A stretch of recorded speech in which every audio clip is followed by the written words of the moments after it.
Okay. Let's change this thing. Let's change this thing. Today is August. All right, we are streaming YouTube today. Yes. Let's go, baby. First day of the month. We're gonna give some opportunities for the good luck to have fun with us. So yeah, we'll see. We'll see what we can do today. Bites makes a lot of sense, in total honesty. Give me 1 second here. So yeah, and not only that, today we have somebody that can confess. I'm gonna bring somebody here to the hot seat, but Marco's not here, no? He's still visiting his mechanic, so give him some time. He's at the mechanic. Okay. Yeah. For Ethan in the hot seat then. Yeah. Oh, you know what? Ethan can be the one in the hot seat today. Let's go, baby. Let's go. Yeah. So let's crack on with the analysis here on the. By the way, the sound on YouTube is good today. Yeah. So here's the thing. Weekly, right? Overall, starting with the weekly, we have big fundamentals today. NFP, Powell. From previous data, we know that market's still feeling like some sort of bearish pressure. Overall, the weekly can deliver 1,000 pips overall. That's kind of the average weekly range. This weekly still have a lot of room for the downside to offer. To complete the 1,000 pips, and not only that, we have certain skill levels here that can be the next the next areas for us to consider, trades and where to hit the TPs. One of the main key levels here, that 50, makes a lot of sense if we have that kind of bearish pressure today with the NFP. To the upside, not so convinced about the 33.50 because we had to deal with this 33.33 here. Which is a massive area of contention, and the previous monthly open it's sitting right here at the 33.03. So if this is the scenario, this can be the reaction that we just had on top of the London 4-hour. This can be pretty much it for today's candle. Retest at 33.03 and then start squeezing to the downside. It depends on how the NFP numbers are digested by the market. They're gonna have more information. Overall, I don't like the idea of trading and the first batch of orders if it's for the upside. If it's for the downside and getting a bearish close, yes, I'm gonna follow. All I need is a 5-minute candle from the news, and be breakout trader or pullbacks you can consider to the downside because the weekly is looking good for the continuation down. If it's for the upside, I'm gonna need some sort of a structure sitting on top of this 33.03. Because that's kind of my main contention. Remember that reaction that happened yesterday last minute before delivering the target that we want yesterday? This is the target, the 32.97, and below that zone we wanted to target the 95. So this is the reaction point. Retested the opening of the monthly and rejected heavily. Something already happened as well. So that this is like walking on land mines, right? Don't force it to this area. Wait for a valid bullish close above. Pullback, or don't necessarily need to be the 33 flat, can be a little bit lower than that, 32.98. From here, a brand new close, and then look for continuation up. So technically, I need to become a second batch of orders, and not only that, I'm gonna need enough momentum in the market because algorithmic, if this is my 4-hour candle from London high, I know that algorithmic I can trade a 50. So that's technically the first target, 33.05. I can target 75, which is technically this previous breakout zone, this little zone in here, that zone over here. And on top of that, 100 pips. So to make it all the way up here, I need healthy momentum. By healthy momentum, I mean candles driving clean and easy, like bullish, heavy bullish pressure. Let's say news decide to retest this area here. Later on, gave me a healthy bullish close here. Bottom wicks for the new candle can be this area here. And from here, looking for continuation up. And I need candles driving nice and easy. If at any given point I have a healthy bullish close after the news, right? The news will deliver that bullish volume, and the very next candle is just inducing me to go to the upside with no pullback, then a new candle closing like this below this area here, that's no man's land. I will have to consider to look for sells below this area here, aggressive. If this is my pullback, if this is my top wick for today, I know this is a fair retest to this area here. It's a good retest to the 50 and 75 pips above the London high. And for today, not that I want to sell limit, right? Not that I want to sell limit the 75 pips from London high, but this can be the area for plain and simple cash outs for the rest of the day. Remember, the structure here still heavy bearish on weeklies. So I know that we have enough structure for the upside move in the 4 hours, but it's not so simple. Easy to say that it's easier, right? Something that didn't happen before. If the daily managed to correct the whole move, remember that a daily candle, an average daily candle, can drive price 300 pips. So imagine if the top wick is created there near to the 33, let's say the 3303. From there, and market decide to deliver more than this, more than 350, then your next target can be easy to wait for a bearish body, even if it's the last thing that you want to do today, being a breakout trader at the low of the week, let's say, for a plain and simple bearish close below the 3270 and a new candle that can break the low. Something that we already had this information, right, sitting on that 70. Let me show you here. And this is from the daily outlook as well, even from the daily outlook from Wednesday.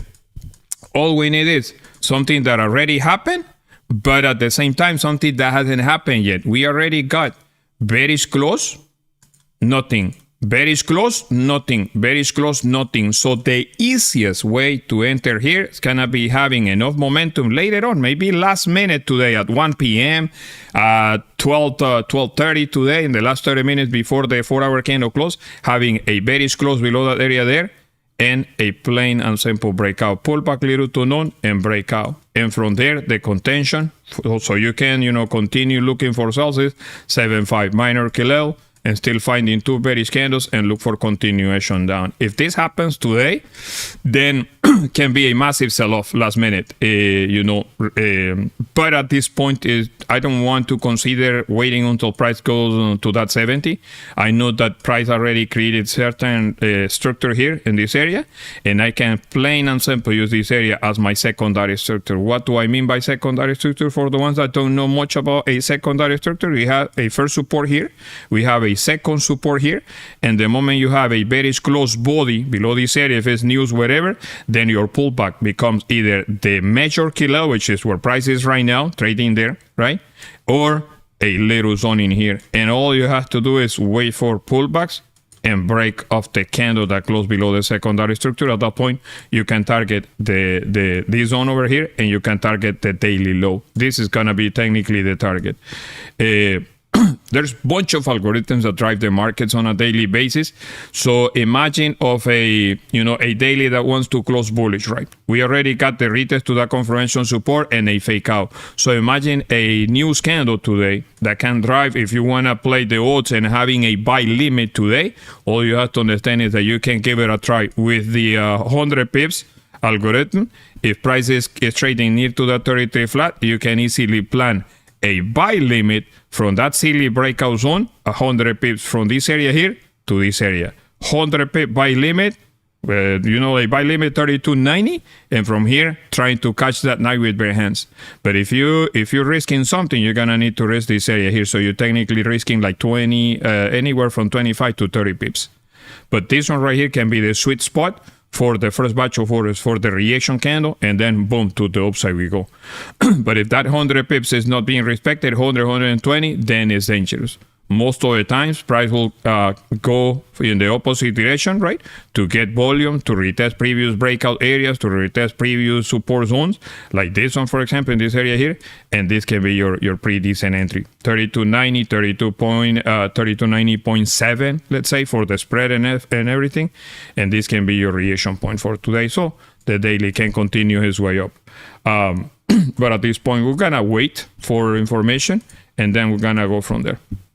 But as right now, it's looking like the news are going to be pretty decent bullish move.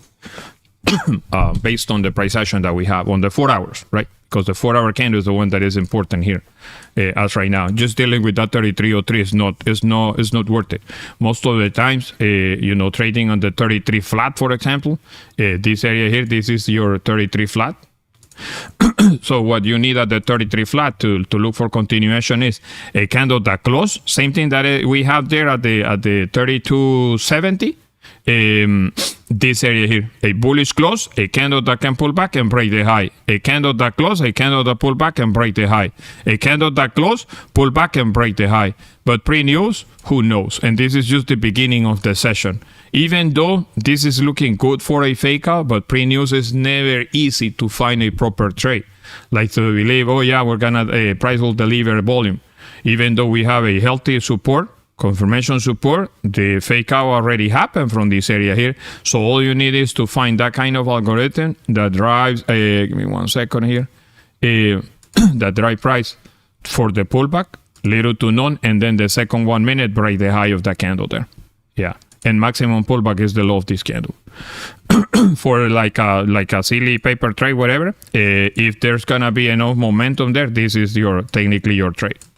But pre-news, I don't want to consider anything here, even if price wants to deliver much more volume there. All you have to understand is, you see this 1 minute here, right? This is the 1 minute. That's the 1 minute pullback. So your entry can be on top of that 1 minute there. But you have to understand that you're trading near to a kilo. It is a pretty heavy kilo, sort of heavy round number there. But as long price respect the low of that previous 5 minutes, you should be fine. And the entry is there. You never enter just because the candle closed bullish, just because the candle is pulling back. No. The entry needs to be on top of the candle there. If that algorithm is there, you're gonna find it. So yeah. So we'll see what happened today, my childrens. Yeah. So morning, Cristian, ¿cómo estás, boludo? Hola, boludo. ¿Cómo estás, amigo? ¿Todo bien? Todo bien, hermano. Yes, sir. Okay, so we have 20. ¿Cómo estás, Lulo? Mansuro, good morning, hermano. Hermano, good morning. How are you? Gucci, brother. Gucci. So, left click or right click? You can do both, One of them will pay. Wow. Yeah, buy and sell. No, mainly looking for buys today. Sales are gonna play out later on with the bearish close on the news. As right now, we'll see. Market still, in a pretty decent area of contention, like a heavy area. That 33 and 3303, no bueno, hermano. Okay. Let's wait. No FOMO, Even if we don't see a healthy move today because the daily is against the weekly and this freaking price is just finding so much contention here, that's okay, That's okay. Yeah. We can wait until later today or Monday. Yeah. Okay. What makes this NFP tricky is that overall, you don't want to counter trend the weekly candle here, right? Because the weekly is the one who's delivering the volume. And look at how the monthly close. We already got that kind of retest to the monthly opening, and this monthly is looking massive reaction. So the average trader here will say, no, man, this is way too crazy to look for moves to the upside today if we have this bearish candle. But that doesn't mean that, little by little, you can find like a little squeezes of price to retest, let's say, previous areas like the 30, whatever, and from there having sells by Monday. But yes, counter trending a weekly candle, especially with NFP, can be very, very annoying, yeah, because the moves can be very crazy. So, and you have dailies from yesterday that already created that support still being respected. So in terms of price action, when price breaks the low of that daily, this becomes a fake support. And at that point, you target this low right here, the weekly low, let's say, and more of a continuation down can happen. So the easiest way to see it is wait for price to clear that 75 or wait for body of a candle closing below the 3270. At that point, you can target the major key level. 55 is one of the targets for today to the downside. 50, and if that 50 is not holding and we get a bearish close, then we wait for pullback 55, and then we target 32.30. And that's gonna be for the session today. But we still have, plenty of time to plan trades. I'm not a big fan of placing pending orders like buy a stop, sell stops. That's not for me. So I'm just gonna go with the flow. I'm gonna wait for the news candle closing, and then I'm gonna take the position that I need to take. Yeah. So yeah, my brothers. Is Marco around? No? Okay.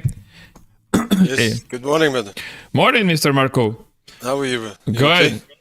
Good, brother. So we're gonna do some sort of raffle here.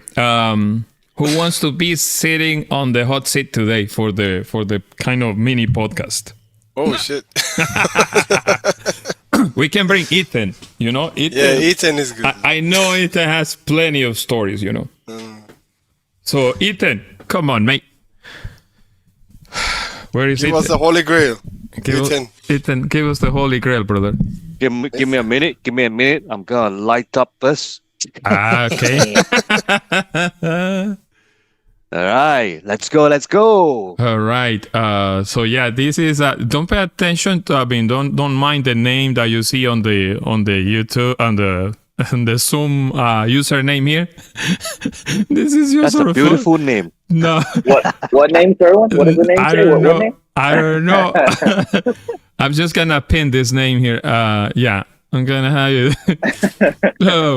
So Ethan, brother, I had the pleasure to meet you, not personally yet, but online. I'll say like since 5 years already. Yeah, something like that. Yeah, brother, I'm always kind of happy to meet people from around the world, but I would love to know more about yourself. Like, what bringing you to trading? What is the stuff that you took in consideration to say, well, I think I want to be a trader here? First thing first, I got into trading because of greed. Okay. Yeah. So the first time I got into trading was not actually Forex, but actually cryptocurrency. Oh, okay. So that was during a period of time where it just started out. Bitcoin got into like $200.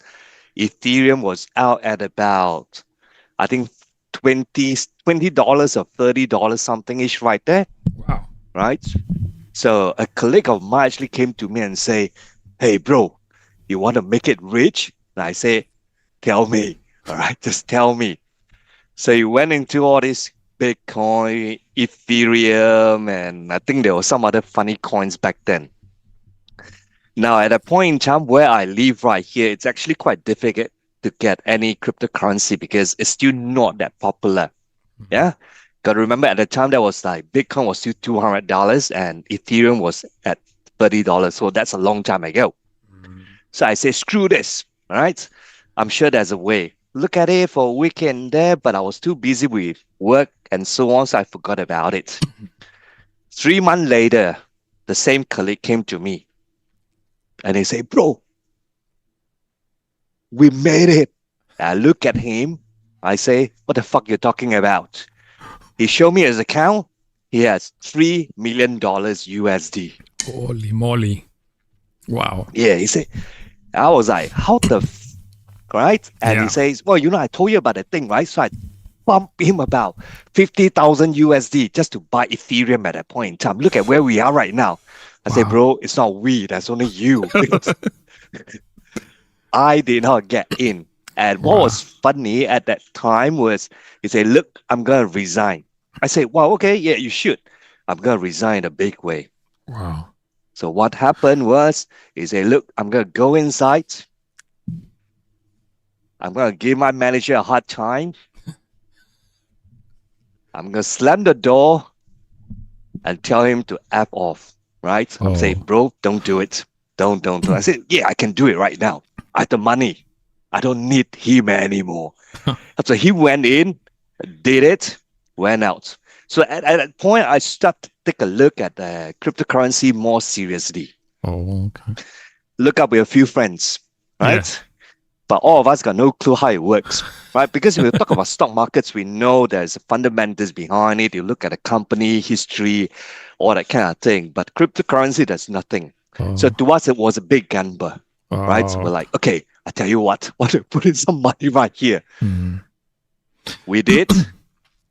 We lost big time, huge big time, because we had no fucking clue what the hell we were doing. Wow. Yeah. So after that, we say, look, right, we got to learn something. Wow. We got to learn something right there, because this is not going to happen so easily right now. We went into that. So on one day, there was one guy who actually came in with $4,000. Within 5 minutes, he made 40,000. Wow. So we're like, That's sick. I think we got a formula right now, man. I think we got a formula, right? Wow. But we didn't know it was just pure gamble. Wow. The next day, we lost everything again. And we're like, screw this, man. Shit. This is not working out at all. Wow. So we went into a few places like baby pips here and there and so forth, trying to learn. But baby pips are quite basic, right? Yeah. And also, with the movement of, because baby pips is more for like Forex, right? Where there's something behind it right there. Yeah. You know that there are certain countries having economic problems here and there. Certain currency are safe haven currency and so on. Mm-hmm. Yeah. But when it comes to cryptocurrency, it's still there's nothing right there. Mm-hmm. So that's why I pivoted. I'd say, okay, look, I think cryptocurrency is still so difficult right now because we have no fucking clue what move it. And we are not part of any communities here and there. Yeah. So I pivoted into Forex right there, right? Stumble into your good friends, right? And here now, my thought of getting into Forex is simply because I think there's still a chance to make money. Yeah. The friends who are with me, they are no longer doing any of this thing anymore because they all say, fuck this shit, it's a scam, it's a scam, we keep losing money. There's no way we can make money right here. Yeah. But I believe that we lose money simply because we are on the wrong side of the fence during that time in the market. Yeah. So you got to learn to find out which is the right side of the fence to be on during the market itself. Because if I can lose money, that means somebody is making the money. Yeah. Isn't it? Yeah. You just got to understand how the market moves, what makes the market move, and where the market is probably heading to. And that part is the one that I think that's the most difficult for a lot of people to do. Yeah. Even for myself, because when you first get in, the mentality is it's a gambling thing kind of thing. You either win or you lose. Yeah. Yeah. Yeah. But if you look at the market for a longer time, you find that there's actually some logic behind its move right there. It doesn't mean that when you click buy, the market maker or whoever behind the screen just say, let's screw this guy, man, because he's buying. We sell. Yeah. So that's how I get into Forex right here, because I still believe it is a viable way if people actually spend time learning. Because for the last 2 to 3 years, we have seen in the news that a lot of big companies are laying off. Yeah. Right? And a lot of people who have been laying off, I mean, if you are in your 20s, it's not difficult for you to find a new job. But you got to understand, right now, a lot of jobs are actually gone. Because of technology and whatever. If you are in your 40s, 50s, good luck to you, man. That's basically finding a new job at a point in time. It's going to be virtually impossible, or going to be even more tougher than people who are in their 20s. Yeah. You got to find some ways to make some living right now, because if you don't, nobody's going to take care of you. Yeah. Yeah, you can only take care of yourself. Nobody else can take care of you. Unless you have a rich uncle. If you have a rich uncle, that's a different story. That's true. I know you're aggressive in terms of entries and the way you go with your account. I've seen you flipping accounts. Real question. Do you use a stop loss or no? Okay, honestly, I do use a stop loss. Oh, okay. Yes, Okay. I do use a stop loss. So there's a calculated risk that I take every time I place a trade, right? But you don't, well, all of you don't see me with my stop losses because when I post my trade IG, you remove the stop loss. Oh, okay. Yeah. Okay. Yeah, fair enough. Yeah, but I do use a stop loss. Okay. All right. I want you to tell me kind of, I know this is more for fun. It can be very personal. But at the same time, I want to know if you ever had like a crazy idea of doing something stupid, no? Like All the time, Kerwin, all the time. like when you're drunk, like if you take trades when you're drunk. Yes. It helps you to control your emotions when you're drunk, like you're easygoing. Because I know some people who smoke, and they use it, as a as a calming factor for trading. Do you feel the same when you're drunk? Not really, actually. Not really. Okay. Yeah, I mean, I drink socially, right, just to feel good. I do like drinking anyway. Yeah. Okay. And I do trade when I'm drunk. Oh, okay. Yeah, but usually I only take trade after when I'm drunk, when I see that something is actually happening and looking good on the chart. Yeah. Okay. Now, the thing is that drinking is useful because it stops you from thinking too much. Because sometimes when you look at the chart right now, yep, you can see a setup. Then you got to think about, is it the right time? Do we have volume right now? And all that kind of thing going on in your mind. But when you're drunk, you look at the thing. The only thing, at least for me personally, when I'm drunk, I look at the chart. The only thing I will look at and recognize is just a pattern. I'll look at it. I say, this is a setup that I know will make me money because it has happened to me many times. I pick this setup and I don't give a damn shit about what the time is, the volume is. If I see the setup, I'll just go for it. Yeah. It doesn't work 100% of the time, by the way. All right, this is a disclaimer for people who are thinking of doing the same. And here is for the people maybe wondering on YouTube what kind of question it is. Like if he likes, he's okay being drunk, is because he lives in Singapore. So as right now in Singapore is 8:17 p.m. So we are 12 hours. He's 12 hours ahead of us. That's why I know that sometimes when he's trading, he's already, partying, he's already, chilling at night. Not that you want to be, I'm not promoting by any mean, like you need to start drinking at 7 a.m. in the morning here in the United States. No. Don't take it like that. It's because he lives in a country that allows him to trade during New York session when it's already night. It takes experience to do that too, all right? Not everybody can trade. Yeah, correct. You're not supposed to drink and trade, No, but I know I have some friends in the Forex industry who likes, smoking, certain stuff to calm down and try to, to do their stuff. That's why the question. I just wanted to know if you ever feel like kind of a relaxation, like the state of mind that you're gonna be calm when you're drinking. So yeah, I've done that before as well. Especially during Asian sessions. Sometimes I'm not that I recommend this, but sometimes I'm home drinking wine, whatever, chilling. I see setup. It calms me down to give me less stress. It's all right.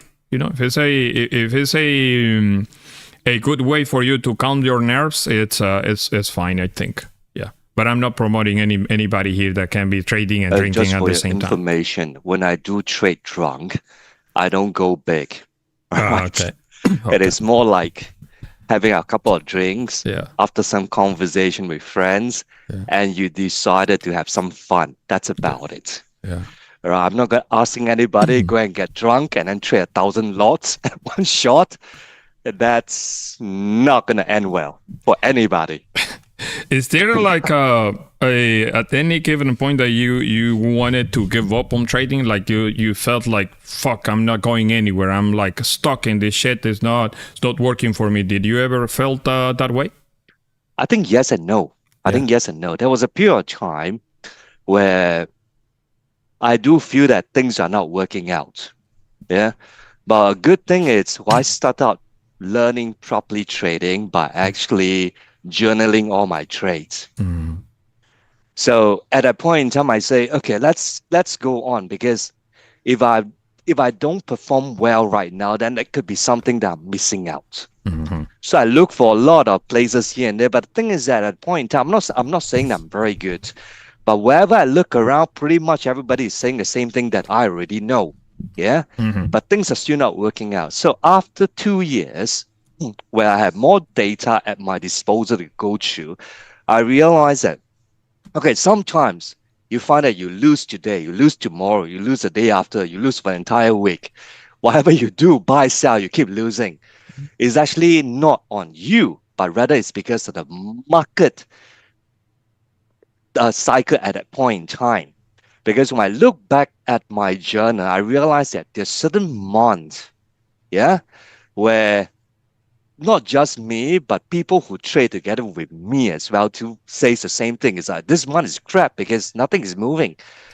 I realized that, okay, that's something to take note of. And you go back and review the chart again for that particular period of time, or the period of time when I'm having a big difficulty trying to win even that little 10 pips bullshit right there, right? You realize that the chart is actually not doing anything. Yeah. You play back into your back testing and you realize that, okay, this specific month or this specific week, it's just not today. It actually happens yearly. It happens at certain time of the month of the year, right? Sometimes it could come in earlier, sometimes it could come in later, but it's always fall within a period of those months right there. Yeah.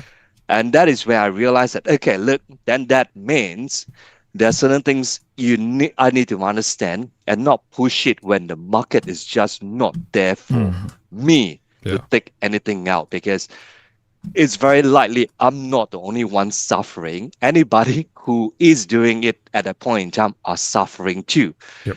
And the best thing is just leave the market alone and come back again when that cycle is over. Yeah, I mean, from time to time, I'll still take small trades. Simply, you don't have to do this, right? If for those of you who have small account, you don't have to do this. But I do have a good account that I can actually just play small lots, trade a day, and see whether the market cycle has changed or it is still going on. Yeah. Sometimes it's very obvious, right? You look at it, you know that there's nothing for you. Yeah. Sometimes you have something like what we are seeing today. There's some movement here and there, right there, but the movement could be taking a little longer than usual for it to play out. Yeah.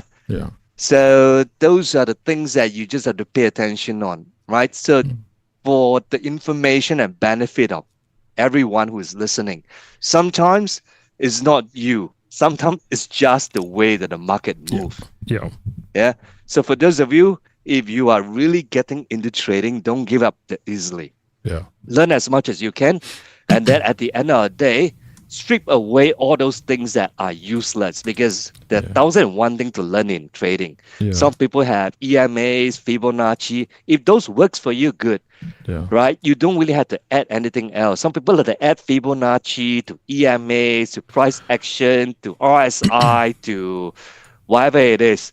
It's just going to muddy the water, because at the end of the day, the market, it moves what it wants to do. It's as simple as that. All you need to do is find one thing that you know works for you at least 6 out of 10 times. If you have 6 out of 10 times that thing work, that means you have an edge already. You have a 60% chance of winning, right? Unless you are some genius mathematician who can come up with some weird stuff that always predict 100%. If you do, look out for me, because I'd love to talk to you. Okay. Pretty good conversation. Amazing, brother. Very nice. So people are asking, how old are you? You're 20, right? 21 actually, only. so you can drink. Well, over here I can start drinking at 18. So I'm 18, yes. Question that I ask, no, for real, how old are you? For the people that don't know you.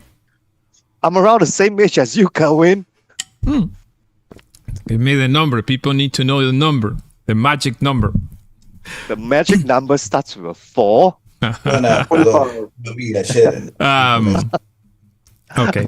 So here's the thing. I know I asked 18 you. in a few months. That's Fui a it. comer Yeah. con unos amigos y bueno, viste cómo es. Sí, viste cómo es, boludo.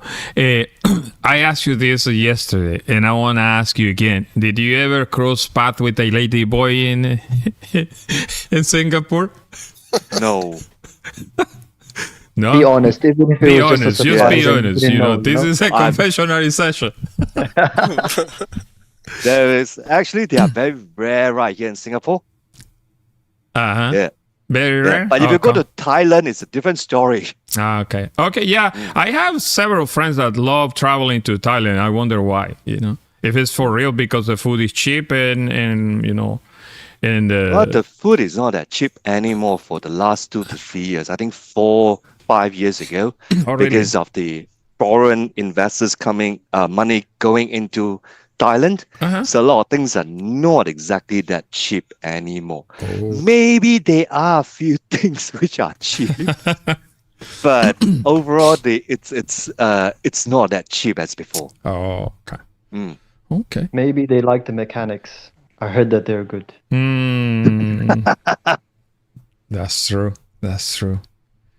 Yeah. No, it's been a pleasure, having conversation with you, Ethan. Later on, Always a pleasure, Kerwin. I'm gonna talk with, probably with Marco or even Reza. Yeah, that's right. We can talk to Marco and his mechanic. Yeah, I want to know. I want to know what's behind the mechanic. Why he loves going to the mechanic so much. Yeah. I think we're Yep. 4 minutes to the big news. Yes.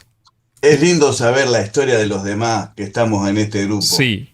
Sí, por eso quería hacer esto, los podcasts, porque es una manera de conectar más con la gente. Tú sabes, la mayoría de gente yo las conozco, ¿no?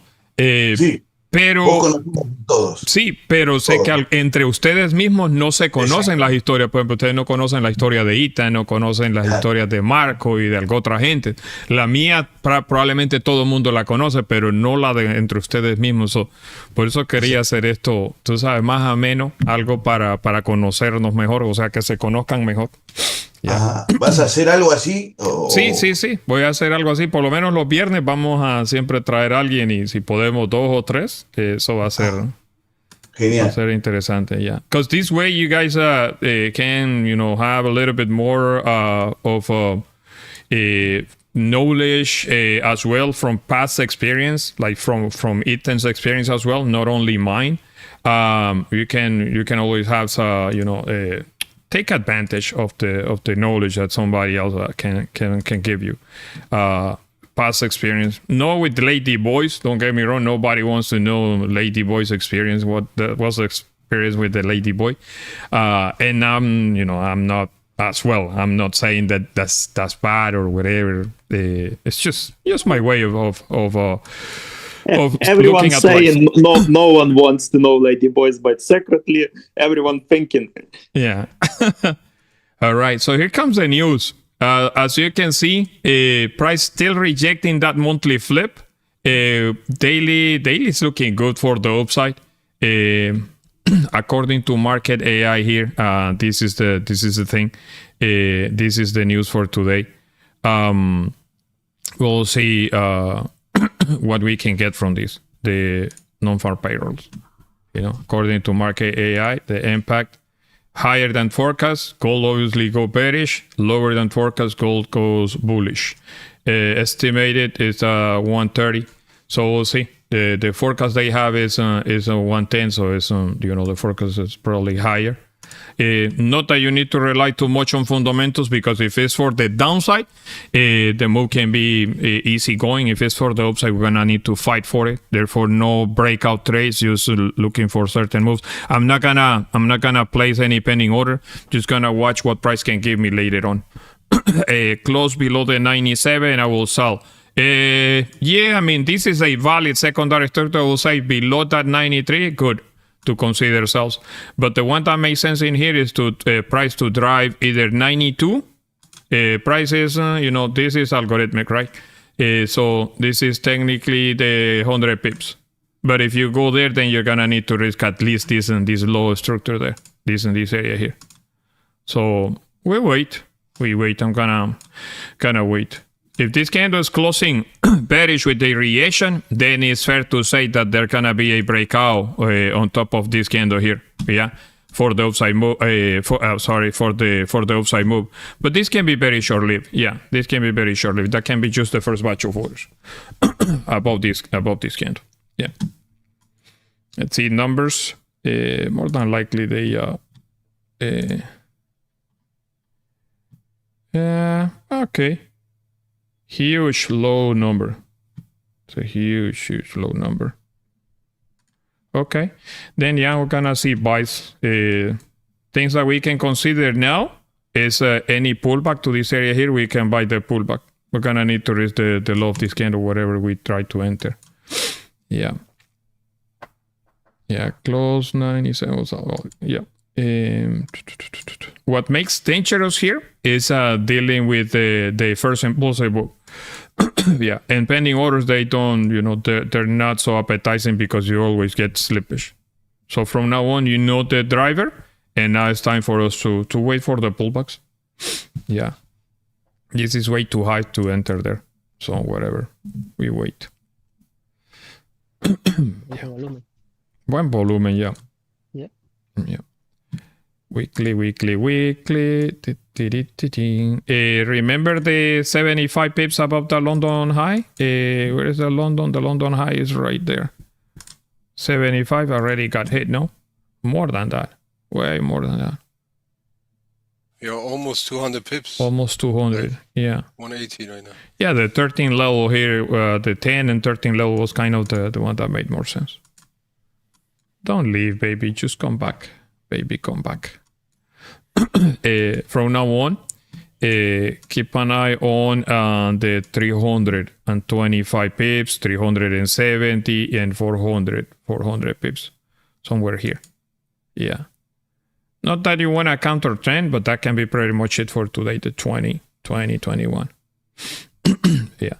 It's heavy volume here. I wonder if we're gonna have a healthy pullback from now on. Yeah.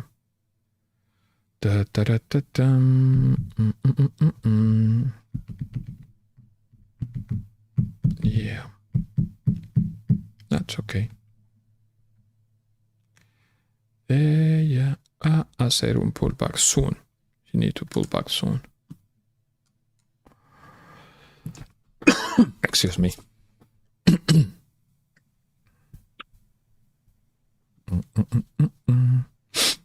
Masivo. 23. Oh, look at it.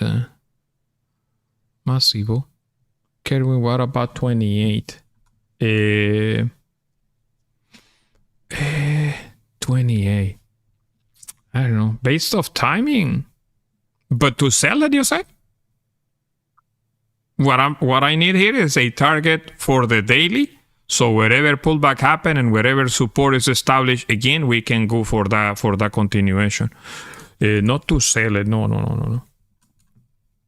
Yeah. It's heavy though, because the numbers are really low. Really small numbers there. Yeah.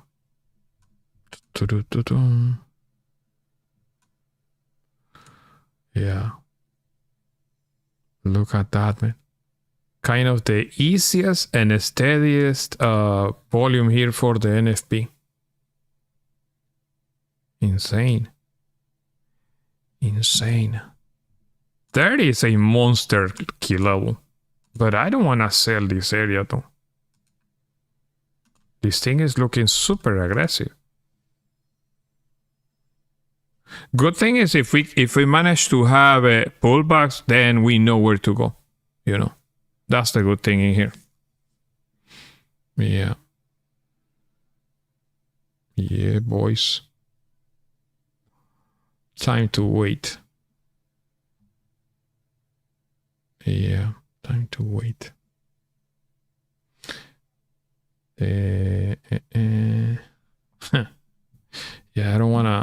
force things here for the downside to trade the pullback, no?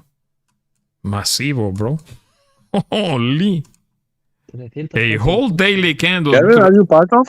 No, not yet. I need pullbacks, you know. FOMO is not a thing. Yeah. At least with sell, this. na? Sales can play out, but man, it's way too dangerous. Yeah. Look at that, man. Yeah. I mean, based off the kilo, you can sell it, but you're gonna need to have a heavy risk in here, at least the 34 level. Yeah, I don't like that idea. I'd rather wait for the pullback and a new support being established, you know. This whole candle here drops so much volume, bro. Nasty. Because usually you get is a 100 pip move, pull back, and then the continuation. That's a 500. Yeah, that's roughly the 500 pips. So can she do 525 here? La gente que esté vendiendo ahí se va a llevar un negocio. Sí, está. It's a matter of time if this candle closes on bullish in the first 1 minute. Yeah. Look at the weekly now. Look at that weekly. Man. Yeah. It's insane. Insane. Yeah, to short below this area to trade the pullback is way too dangerous. At the break of that 1 minute low. Yeah, no, it's way too dangerous. Yeah. Not a big fan of trading pullbacks here. No, pero desde 150 pips por lo menos. 150 pips por lo menos tiene que retroceder. Debería dar un buen pullback. El pullback que tiene sentido al menos es ese 20. 33.20.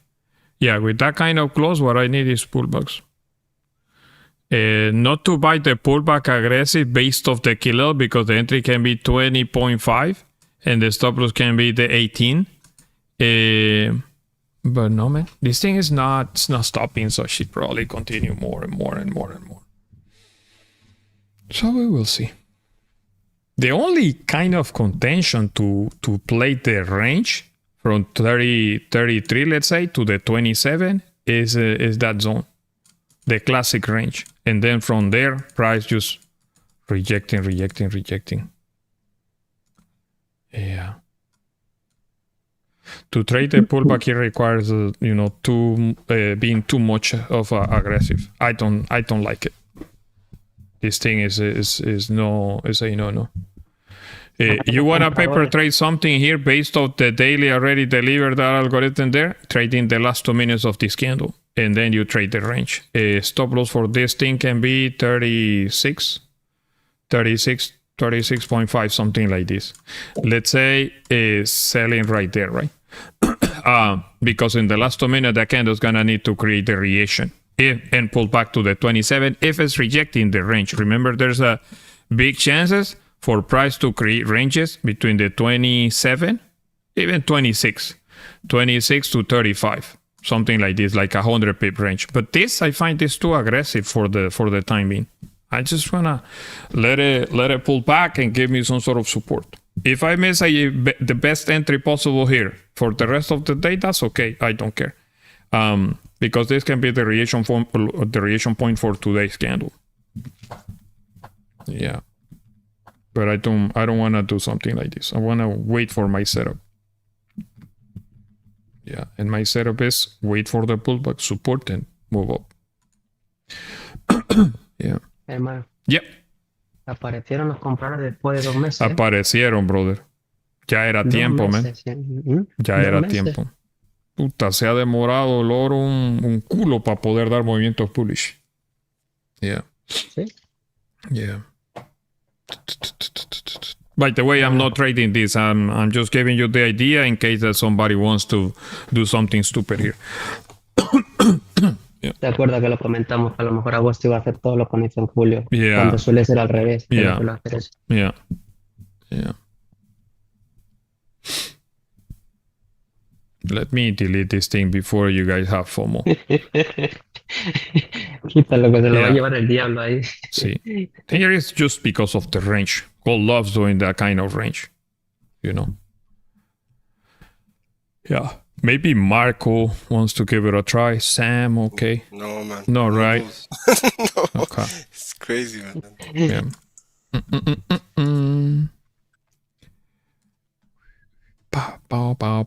Look at that way. Pase lo que pase, el volumen es bueno para el domingo, si no. Exacto. Hay Sí, que verlo así, tampoco hay que volverse loco. lo único que me puede dar FOMO y me puedo arrepentir es que esto se puede convertir en un buen swing trade. Trading the 33.33 all the way to the 33 flat. That can be a pretty good swing for the news to get corrected, because this is based off news. Structure-wise, the weekly was looking bearish. It's just that now the weekly turned bullish, and that can be very crazy, no?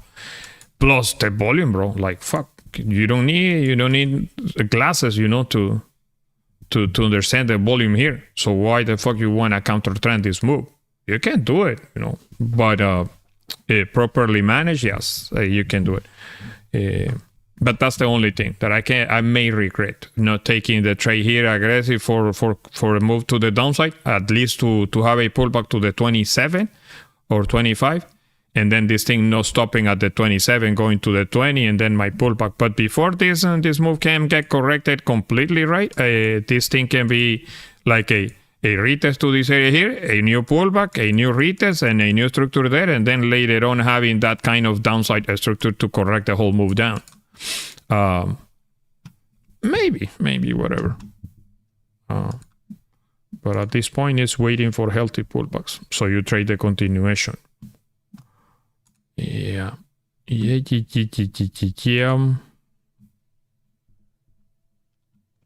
¿Cómo se presenta el fin de hermano?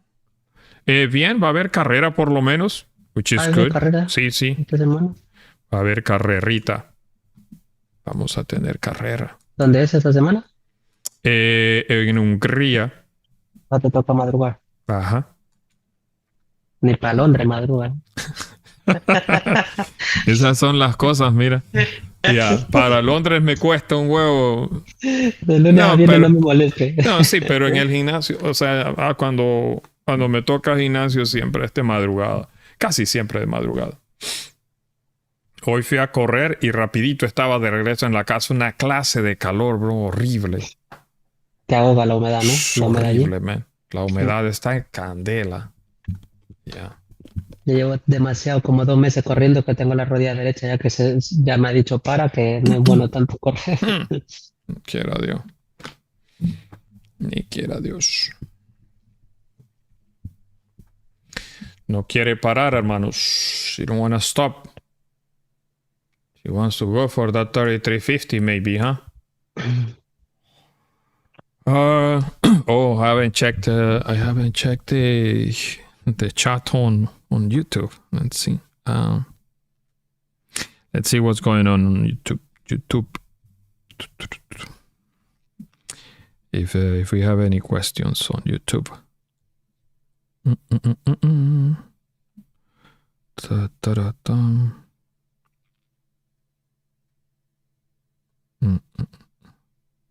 Dile que queremos ver donaciones. Al que done, le respondemos la pregunta.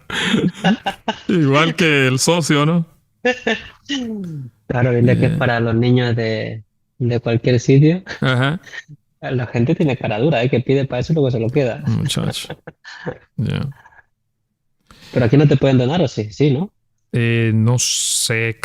No tienes, ¿no? El botón de Creo donación. que no. Creo que Ah, no. vale. Creo que no lo tienes activado. Creo que no. Actívalo. Ok, déjame ver. Aquí estamos. Actívalo, dale click a la campanita. Jonathan, mira eso, bro. No se va a detener esta mierda. Jonathan, hola, brother. Mohamed, hola. Linares, del título de transmisión está en 16 de julio. Oh, no, pero. Oh, ¿todavía? No, es good, ¿no? Man, this perra wants to continue pushing, bro. Man, I cannot trade like this, man. No, man. No. There's no way. Sadly, no. What's como está, Ruro? Tenemos que ir a comprar ahí abajo en ese tren. Yeah. Stop loss is a margin call. Comex is 1 minute. Good morning, Sammy. I simply mistyped the lot size, then drunk. Well, no, I wasn't drunk that day when I mistyped the lot size. I was lowering my lot size and I added 1-0 to that thing. Immediately closed the position when I saw that drag down. Yeah, so it was crazy. Hello, how are you? Gotten any trades this week? And if you can show your thought process behind. Yeah, we always take trades here in the community. We took Monday, we took a pretty decent trade for sales at the NYSE low. Tuesday, we were looking for buys because London already created kind of a bullish structure, because that's the main driver. Almost every day we come to the session and we check the London 4-hour and then we follow that 4-hour candle. Today, sadly, this freaking thing, is no pullback, bro. No pullback. So there's no way to enter here for that continuation up, because little by little price can can create rejections. Then Wednesday we took another trade. I went to a minimum loss because I wanted to close the position before getting in a heavier drag down. Then the FOMC, we streamed on the FOMC. Hey London, come here. FOMC wasn't that good. We consider sales, but I didn't took it. Just some of the people here took the sales on FOMC. And yesterday the same. Took another sale. It took ages for that trade to play out, so I decided to close minimum profit, little to none. Lasagna wants to go and retest this 50. Holy moly, man. The day we didn't want to be aggressive for those buys, this freaking thing decided to deliver with no pullbacks. Shame on you, price action. 630 par. Brother, no quiere dar nada, man. Man, gold is crazy, bro. 630 No pullback, bro. I No. haven't seen it feel like this for a long time. No, yeah. No. For a while. Yeah. How many pips is going, man? I was expecting like a good setup for buys, but pullbacks, because you're counter trending the weekly candle. This freaking candle almost delivered the weekly. This move right here is technically the entire weekly target. Yeah. So when you look at the weekly, 1,000 pips, and that's why being breakout trader today could like paid because of the weekly. But look at that. Look at this weekly, 600 plus. I mean, give me 1 second. The weekly is here. The weekly is already, delivering much more than expected for the upside, because you can wait. You can look for retest of the weekly opening, but now this thing is breaking the high, so it can still give you, that 1,000 pips to the upside. But it's okay. We can wait for pullbacks. No FOMO here. The worst thing we can do is having FOMO. Yeah. Masivo.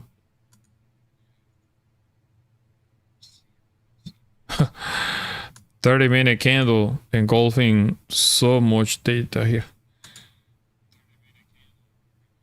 Yeah. From here. And from here. All that's on. 6 days. And how we've been waiting for bullish volume here since Tuesday. We wanted to get bullish volume here. Look, 6 days and 20, almost 7 days here for this freaking 130-minute candle delivering volume there. Insane. Yeah.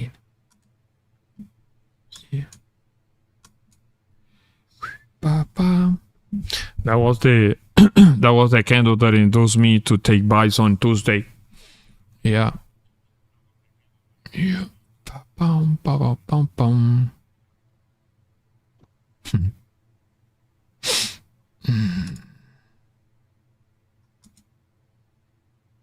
60. 51.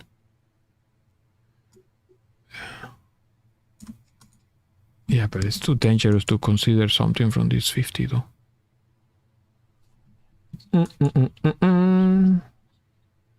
Uh, 6 plus. So already broke that to 500 pips.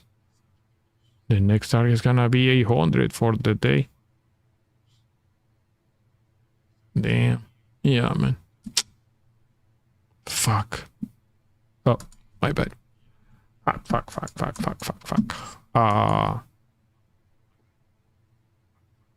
And we don't have major contention here, to be honest, apart from the kill out itself.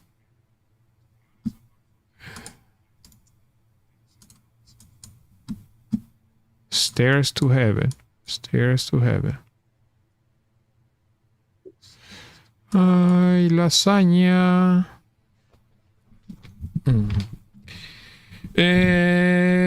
Next stop 51. Yeah, but remember, first day of the month, best day to trade. Yeah, no. Sell 55. No.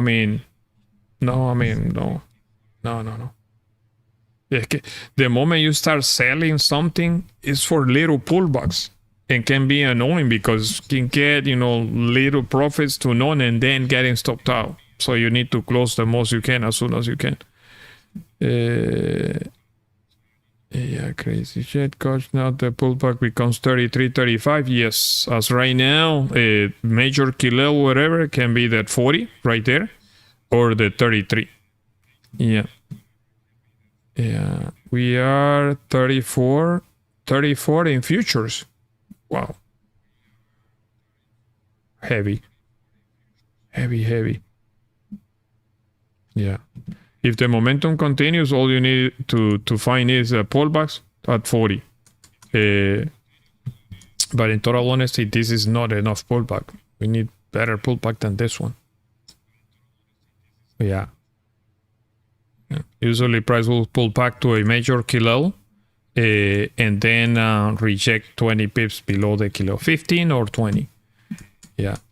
But this is not enough pullback. You need healthy pullback.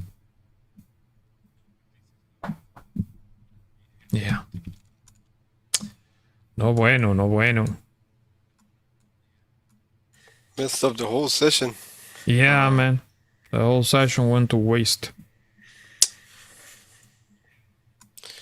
And not even the candle. Usually you get the breakout and then the candle squeeze to retest the breakout. Yeah. Nothing, man.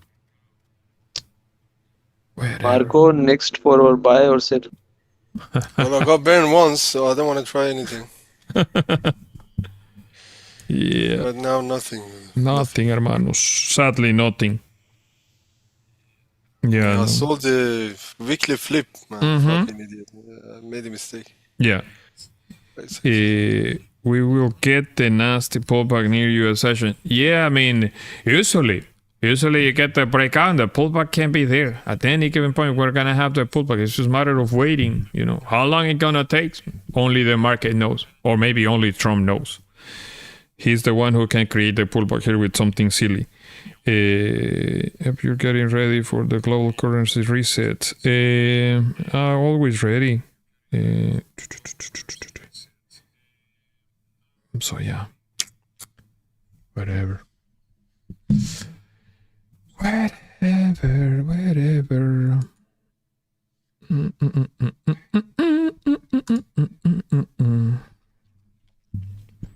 To see you, coach. I moved to futures and trade. Okay, now I find much more success. Really love the community. I may join back just for the vibes because my trade style is different now. Oh, okay. Very nice, Shima.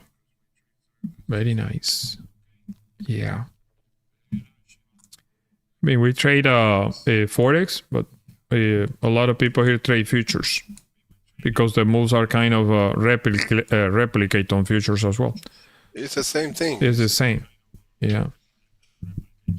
So structure-wise, it's the same thing. maybe the numbers differ a little bit, no? Yeah, the numbers are different and the volume is a little bit more than In futures. CFT. Yeah, the future has more volume in it. Uh-huh. What could be the secondary structure if we have to consider sales later on? Oh, Good luck to find it. the secondary sector was here. Sales below that 93, yes, but no. Yeah. No. At this point, look, what we need is pullbacks, a fresh support, something that makes sense so we can continue buying. But in total honesty, having FOMO, buying here, it's not an option. You know, let it pull back. You know, hopefully a new 4-hour candle can give us a pretty decent pullback. And hopefully it's a pullback and not a massive correction. Yeah. So whatever. Areas to consider here. From left-hand side, 33, somewhere here. Below that 33, then 27. The bottom of the range that we know is 27 here. That can be a healthy pullback. You know. But as right now, no bueno. And it's sad to say, but if the correction is there, for the whole thing to be corrected, all you need here is 2 bearish candles and the third candle pulling back and breaking the low. So we'll see. Usually when there's momentum in the market, let's say, where is it? This thing, okay. Let me see here. So usually what you tend to have on a bullish run is the market's gonna create bearish candles, right? 2 bearish candles. And then you don't want to be aggressive buying the low. That's perfectly fine. You wait for a fresh support, a candle that can respect this low, break the high, and then wait for a little pullback, break the high of that support candle, and then the continuation is there. Momentum is easy. Sometimes you can be aggressive buying the high of the confirmation resistance. This candle here, for example, though, it's not close yet, you know, still 3 more minutes. But if you have 2 bearish candles and the next candle respect the low and break the high, you can get in there and reach the low of the candle. It's dangerous because when there's high volume candles, this thing can be 50, 60 pips in a stop loss if you use one. If you don't use a stop loss, then you don't care. You can drain your account in a couple mistakes, in a couple silly moves. But that's technically it. Yeah. So we will see. We will see later on. When gold is rallying, that's what happens. Sadly, no pullbacks. Kerwin, yes. So looking on a daily, so basically we have like nice continuation for next week to the upside because clean range. If it's outside this area here. Yeah. Side of 6. But remember, this is only the first day of the month. A lot of things can change, you know, over the weekend, especially. Surprisingly, it's a healthy bullish volume there. So I cannot, you know, believe that this move is gonna get corrected by Monday. Or my best bet is look for pullbacks. Monday, continuation up. Especially if the weekly survive and close healthy bullish. Yeah. So we will see.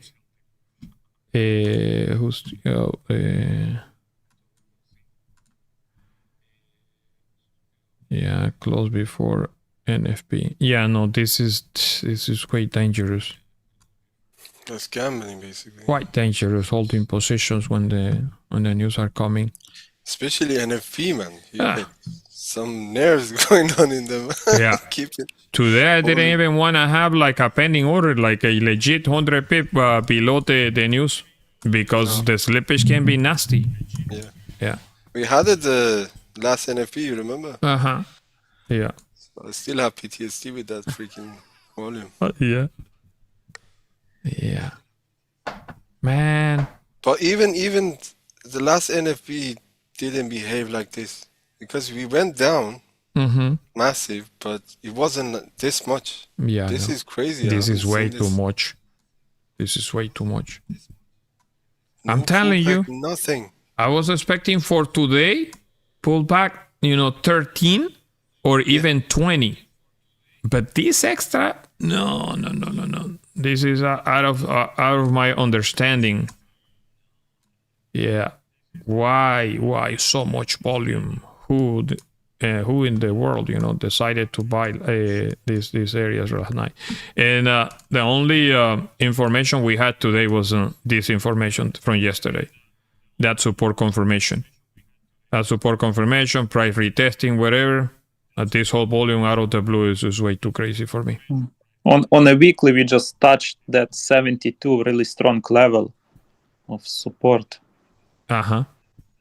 So that's massive reaction just from that level. So it's crazy. Do you think we're gonna feel that 50% on the previous monthly today? For the upside? Yeah. No, maybe not today. You see that 50% is gonna be. Where is your 50%? The 50% on the monthly. Yeah. 50% of the monthly. Yeah, that's it. So that's 55. 54 for you. Yeah, 54, 55, somewhere there, roughly there. I don't know. Maybe. You never know. With gold can be very straightforward. Yeah. The only problem is for me expecting like price is gonna go there, so I can jump on something here. It's not ideal. No. There's no way. I mean, the setup is literally is fucked up. Yeah. There's no easy way to enter here unless you're gambling, right? Or unless you're feeling FOMO. If you're feeling FOMO, say, do whatever the fuck you want. Even if you want to sell here, do it. And pray. But not that it's ideal for us to jump on anything else right now. It's easier it didn't work for me. Yeah, it's easier to wait for whatever happens and then wait for the NYSE. If price decide to range or rally, NYSE is the session is not gonna be happy to buy the high of the week, let's say. So you know that NYSE is gonna correct at any given point. These fuckers, they're not gonna be happy buying the 3350, 3355, so they're gonna correct the move at some point. And if you get stuck in a silly ass move here because you wanna feel FOMO, because you wanna go for, let's say, 4 buys, right? Too early in the move. Look at the stop loss you need first of all. Yeah, because you want to get 50 or you want to get 55, you're going to need to be very lucky there. If you get stuck in a silly range in here, 100 pip range or something like that, and NYSE decide to pull back, this NYSE can go, pretty deep for pullbacks before the move happened to the upside. That's why, here cannot have FOMO. Forget it. We're not talking about 20 pips in a stop loss. We're talking easily like 50 pips a stop losses here. Plus, we have another news in 1 hour. Mm-hmm. Yeah. Yeah, I used 50 pips stop loss, but it took me out in maybe 1 minute, less than a minute. Oh, yeah? Where? Yeah. I told you I sold the weekly open, basically. I thought you're going to have some sort of pullback, but it didn't happen. Here? Yeah. The 30. Oh, okay. Yeah. I sold it as soon as we got there. Oh, wow. I pulled the trigger, it went straight to my stop loss, in 2 minutes. Yeah. Man, that's crazy. Yeah, 33. How many pips the 33. 33, that's 16. Reverse 34. Yeah, but it's not even enough. Yeah, she's not gonna stop so easily, look. But these candles here, 55 pips, 1 minute candle. We had the 100 pip pullback, but I don't think 100 pip is enough for this pullback, man. No, it's not enough. We need 200 or 300, 250. Here you can easily get 200 pips in pullback. Yeah. Oh my God, Ethan is on it again. Again? You took my money, Ethan. Holy 40. That's right. That was in honor of you, Marco. That was in honor of you. If he sent the picture, it's time to sell. He's sending the picture to give you FOMO, and then you buy it the high, and he's cashing out already. Good Wow. job, man. Nasty. Ay. It is what it is. It is It's what it is. probability, right? Yeah. So, Whatever. Oh. So let's avoid FOMO. Marco, oh man. you Yes. are you feeling okay to tell us your story, brother? Maybe next week. Maybe I'll next talk week. about it. Okay. Yeah. I'm anonymous, you know. Yeah, correct. Let me see here. If not, if you guys on YouTube, I'm checking here the chat. If you guys want to know more about me, feel free to ask. As long as you're not asking for, for crypto deposits, you're gonna be okay. Yeah. It's too much volume due to the revised numbers, in my opinion. Okay. Look at the revised numbers, very bad numbers for the dollar. They did the same on Wednesday. They revised numbers, and out of the blue, they revised numbers. Where they just did it? They revised? Oh, boy. Yeah, they just revised number. Bro, man, how the fuck you go This is from bullshit. 147 to 14K? Isn't you guys want me to? Well, if I pull up the video from Vimeo, people are gonna watch. I'm gonna check they're gonna be able to see the password, so that's no bueno. But you guys remember that conversation we had on the previous one that I told you, man, there's no way they're gonna have this 147. There's no way. There's no understanding for me. We know we live here in the States and we know what's going on here.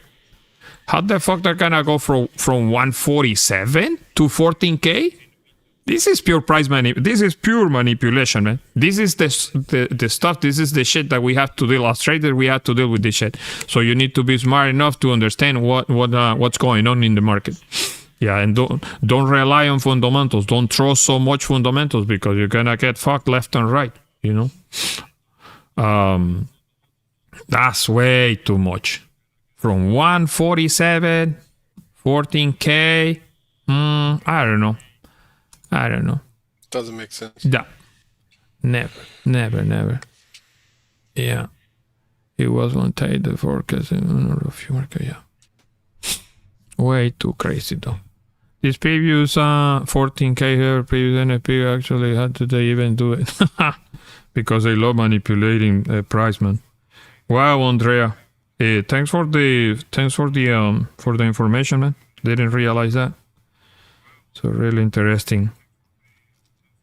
A 1 to 4 risk to reward NBE at 10 pips. How do you feel with your experience when you have a clean candle to the left? You have a nice breakout and the candle pulls back and break and you put a small risk and aim always at flip. I'm not a big fan of trading flips of candles. Yeah. It depends. Depends on where the flip happens and how good can be the setup. Like 1 to 4 risk to reward sounds aggressive. Sounds like you're not gonna have that 1 to 4 every day. Sounds like you're not gonna have at least 1 to 4 on every session, let's say. So I think you can aim for less. And if price is moving your way, then you can you can be a little bit more aggressive in the TP zone. But no, it's kind of it's kind of too much 1 to 4, and it's not gonna happen in 10 pips. It's you're making it easy for price to stop you up. It's like for example, let's understand this. You enter for a breakout, right? Whatever. You're looking for a price moving. You're looking for a 1 to 4. Let's go to the 1 minute here. Yeah, you're looking for a 1 to 4. But if price moves a little bit and immediately the price moves, you move the stop loss BE just because price is moving 10 pips. No, you're gonna make it easy. Gold is that kind of instrument that tend to push a little bit, pull back heavy, and then push again. So mandatory, in my opinion, you're gonna need to wait for the actual candle and the entry you get, whatever entry you get, until the candle close, and then you move the stop loss, right? Because if not, only if there's enough momentum, you're gonna be able to look for that continuation like an easy one, and you're gonna survive. But if a price move 10 pips and immediately you move the stop loss BE, the spread will take you out. Easy. Yeah. So, where are you waiting price to retest pullback looking for buys? Saji, I mean, the pullback that makes sense is the round number here, at least the 30. Yeah. But it's not doing anything, you know. It's just plain and simple, heavy move. So at this point, nothing. And not that I'm a big fan of counter trending, like to say, hey, I'm gonna sell the round number. I'm gonna sell the 3349.50, let's say, right? No, I'm not a big fan. 49.5. No, I'm not a big fan of doing this. Even if it pays, because it's the first 1 minute, the one that is breaking here.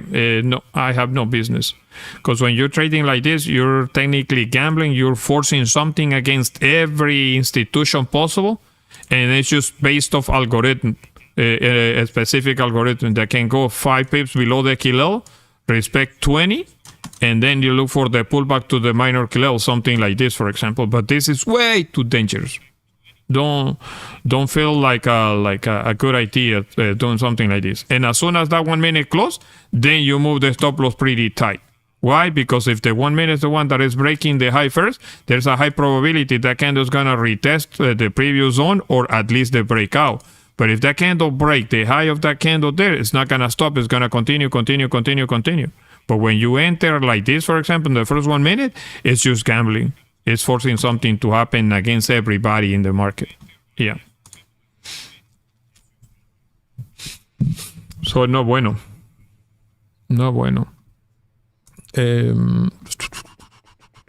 Yeah, this previous 14K, previous NFP was one for the actual. Well, they didn't even do it. Yeah, price manipulation. Yeah. But the pullback that makes sense is at least at 30. 30.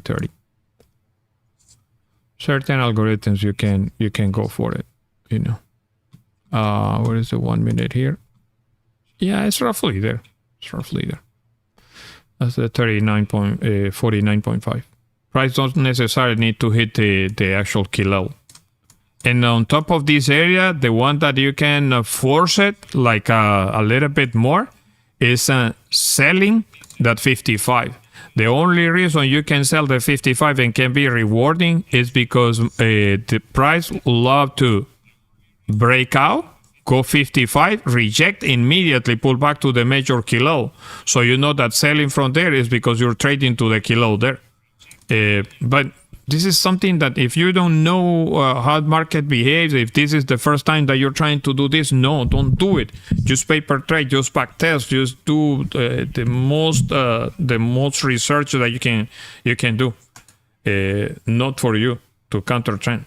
The daily 4 hour, hourly candle, 30 minutes, whatever time frame you look, it's massive bullish. There's no reason you want to counter trend this shit, you know? If the pullback, at some point, price is gonna get tired of pushing, and it's gonna pull back. Market's not gonna go to the 34, or it's not gonna go to the to the 3500 in one day. At some point, this bitch is gonna pull back, and it's up to you if you wanna gamble now or you wanna wait for better price information. Yeah. Most of the times, you need to understand this.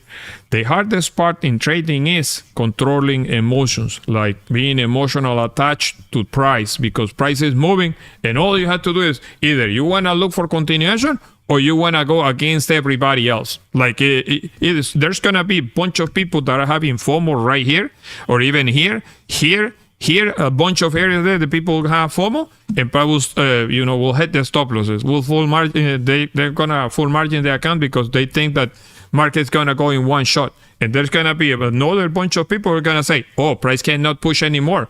Price is gonna need to revert. Price need to go back," and they're gonna start selling here, and then going to margin call with the accounts. Leave market, let market alone. Leave market to digest the information. At some point, it's going to create a structure, health information, and then something that you can rely on, and then you go for it. As right now, there's nothing. Wherever you trade here is pure FOMO. Pure FOMO, pure gambling, nothing. Yeah. So whatever. Let's wait. There's specific little algorithms there that you can consider, but no with this kind of bullish pressure. Way too dangerous. Yeah, market's gonna be here Monday, hopefully. Hopefully it's gonna be here Monday. Okay, bullish close above the key level. This only means two things. Little pullback and breakout gonna go, or there's gonna be the fake out for the session. Yeah, as long price stays below that 52, there's a chance still for fake outs from the major key level. And that major key level can give you like 100 pips down. But it's not for you to sell it. Just let's wait. I'm gonna go for a cup of coffee. I'll be back, hermanos. Yeah, I'll be back.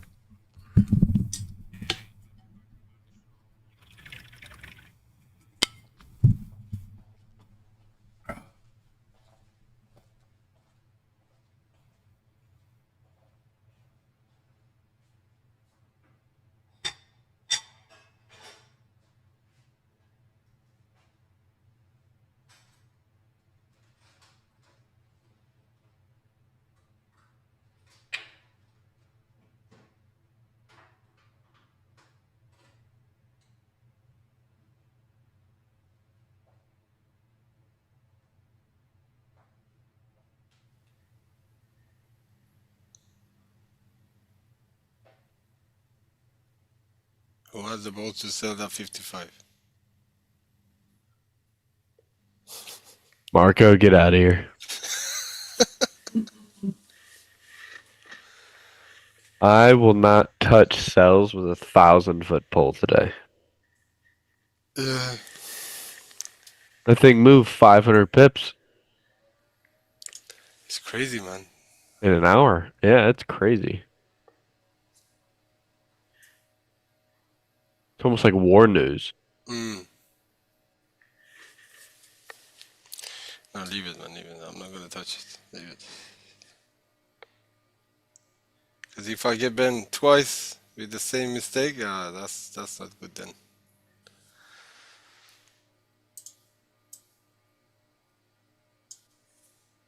But on futures, the 50% is 14. We are now at 7.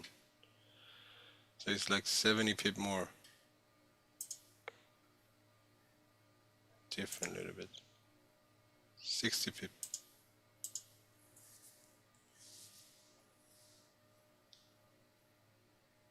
So that will be 33.61. Yeah, I feel like this is the catalyst. I'm referring to futures, but I feel like this is the catalyst that'll allow us to eventually break all-time highs. It could happen. I'm not saying like from here to buy it and it's gonna break there. I'm just saying like this. If you look at the previous price action, it's been so shitty, and finally we get good rejections. I mean that 33 on futures to 17 on futures, dangerous area. Yeah. Yeah, better wait. Oh yeah, I might even wait until next week to be fair. Yeah, I barely traded this week. I may have taken 2 trades this week. It's just been super weird. Lucky you, man. Lucky you. And well, I missed Monday. Like I got off early on Monday, so you guys caught a banger on Monday. So I missed that, and everything else has just been kind of really iffy. And Yeah. It's been very tough week so far. Yeah. Very choppy. So that's the move that I was telling you about. Look, price go 55. That's your 55 right there, and the pullbacks 50s. That's you can do something stupid, right? But this is again too aggressive. So you were saying, Jordan, I wasn't here. Jordan says he made $1 million last week. Holy moly! He decided to quit his job and Yeah, and he bought 2 Lambos as well, Yeah, too. Not yeah. 1, but 2. Oh, okay. I bought 3. The third one should be on its way to Kerwin's So, house. so, All right. so look to me looks like he's moving to Miami soon. No. No, I'm gonna buy a farm in Missouri. I'm gonna grow some cucumbers the rest of my life. But that's Miami lifestyle, you know, buying Lambos and stuff. Yeah, man. Yeah, maybe I'll just get a tractor instead then. A Lamborghini tractor. Uh-huh. They actually used to make those, funny enough. Mm-hmm. Raja brother selling 33 flat and still holding. Yeah, but that's peanuts. That's nothing for Raja, man. Raja is a big guy. He can make that money back in a split of a second. You know, 14K is nothing. If I'm in 14K dragged down, I'll probably cry the whole week. But it's pocket money for him. that's pocket money. That's nothing, bro. Yeah, this is good. The price is still holding on that 55. Yeah, that's good. This is the move that I want to see here, you know, for the rest of the day. Price still trading near to the major killer, maybe providing rejection from that 55. This kind of 55 is something that can give us a pretty decent pullback to that 30 there. Yeah, so we'll see. Who come to Miami to sell cars? Yeah, Raja's brother, I meant. Oh, Raja's brother. I meant. Oh, Raja's brother. Who's Raja's brother? Raja's brother. Is he trading? Is he trading now? Yeah. Okay. Waiting for a good setup. After pullback is always good option. Then counter trending. Increase the bad habit. Correct. Yes. Probability of winning the long run. And what makes... Yes, correct. Oh, okay. Yeah, I didn't know his brother was trading. That's all right. They can make it. These guys are, you know, they have a lot of money. Coach, I'm 2%. Should I take the trade on NYSE? Just got... Oh, my brother, call it a day, hermano. Yeah, don't feed the market. We're gonna gamble here if we see a good setup. No gamble, but you know it's gonna be very dangerous. Yeah, because of the volume. Volume is way too crazy. So in total honesty, better to wait for a healthy pullback, volume to decrease a little bit, and then take whatever trade we wanna take. But now, if you're 2% up, call it a day. Come back Monday, hermano. Because in total honesty, here can be very depressing. It's insane, man. What a nasty... Yeah, but that 2% can become 20%, you know? No, only in your mind. Only in your mind. Don't 2% not enough for Ethan. No, correct. Nah, for Ethan, 2% is nothing. Ethan wants to, you know, flip accounts every day. Yeah. So yeah. Okay. Gulag. How can we do this, Gulag? I'm gonna. Okay, let me see. Let me see if we can bring someone from the Gulag. You're gonna need to click the link. I'm gonna send you guys a Zoom link. We're gonna make it fun here. We're gonna make it fun. Give me 1 second here. Are you guys down to bring some people from the Gulag in case they wanna join? So I can share the link on YouTube. You guys okay for it?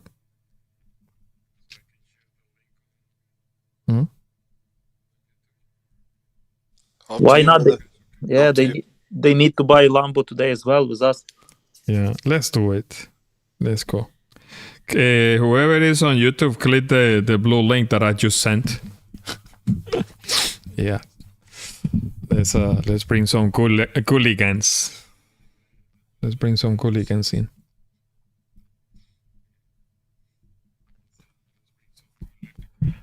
Hooligans. Yeah, they're thinking that if they click the link, they might actually transfer all their Bitcoin wallet to you. Probably. Probably, yeah. Yeah. My volume is way too crazy here still.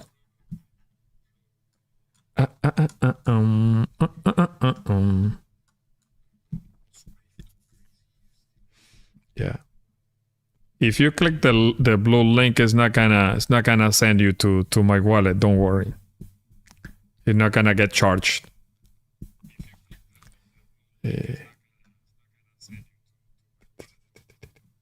Ven aquí, London. London. Come here, puppy. Have a good weekend, everyone. See you Monday. See you, Ahmed. Give me 1 second. Let me bring London here. Give me 1 second.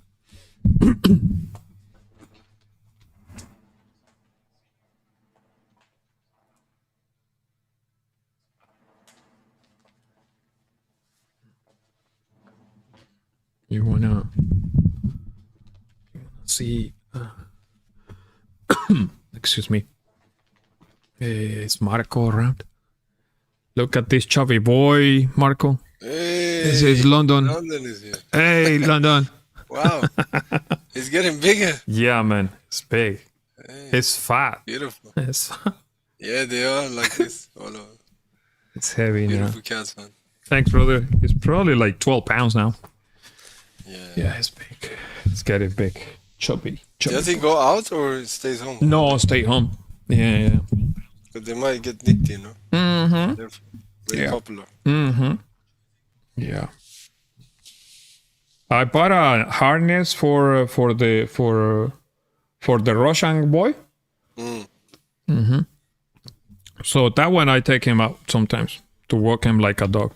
He needs to do Yeah? more exercise. Yeah. He likes it or not? Yeah. Yeah. Helios. Okay. Man.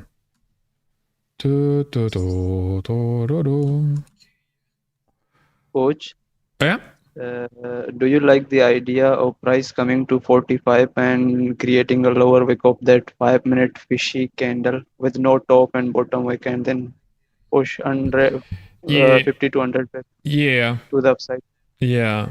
Yeah, we can, but in total honesty, since the move already happened, we need to be careful for what we want to take, right? Like not being aggressive buying the pullback. We want a healthy price and then be breakout trader at the support candle.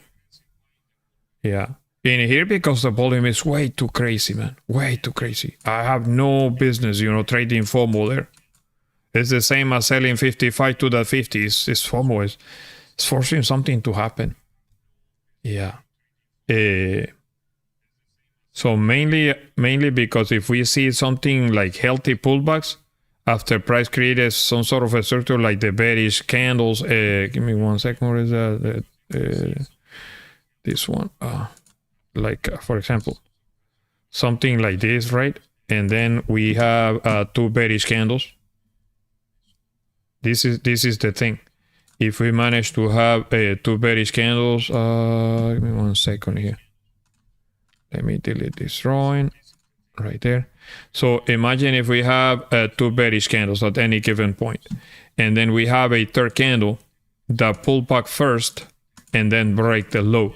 Yeah, if the next candle pull back and break the low, then we may have a deeper correction, like a healthier correction. Little by little, it's gonna start, driving down like this. So therefore, we don't need to buy just because price is pulling back to this area. We want to buy because we had the pullback and then we have a fresh support confirmation. At that point, yes. With this kind of formation, pull back, break the high, and then we go. Happens all the time. But if little by little prices stays in here and drive down, it's a never-ending story. This thing can go deep toward this area. Yeah, we have news in 30 more minutes, but the NYSE is the one that I'm waiting on. It depends on how this NYSE will behave. Ashish, my pleasure. So you're from the YouTube. Where are you from, Ashish? You want to open your mic? We still have we have 2 more minutes for the NYSE. But yeah. Karun from India. Oh, from India. Very nice. Yeah. Where in India? India from Mathura. Oh, birthplace, okay. Birthplace of Krishna. Okay. Hello, James. Hey, brother. Hey. Uh-oh. Be careful, don't get run There's over. a lot of traffic, Ashish. Yeah, that's why I want to unmute it. Okay. Actually, I was sitting on my shop. That's why. Very nice, brother. Okay, I'm unmuting. Okay. Oh, yeah. Sounds like a hell of a traffic. Yeah, here comes NYSE, hermanos. This is the Indian normal day. I'm gonna have mental breakdown if I don't want to like this. Yeah. Too noisy. No. Bearish. No, bullish. Bearish. Bearish close. So yeah. See? Let's see if these bastards are gonna be happy to buy the highs in here. I don't think so. If somebody's gonna do something about it, it's gonna be this session. You know, NYSE. More than likely. Yeah. It's evening time and I'm sitting on the shop watching you. Oh, very nice. Very nice.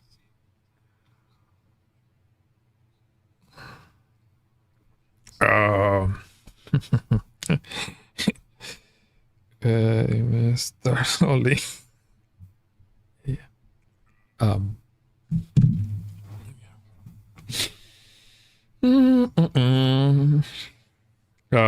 Monday, Tuesday, Wednesday. No, Wednesday was a bullish close, but Monday, Tuesday, NYSE delivered to the downside after creating a silly 1 minute bearish.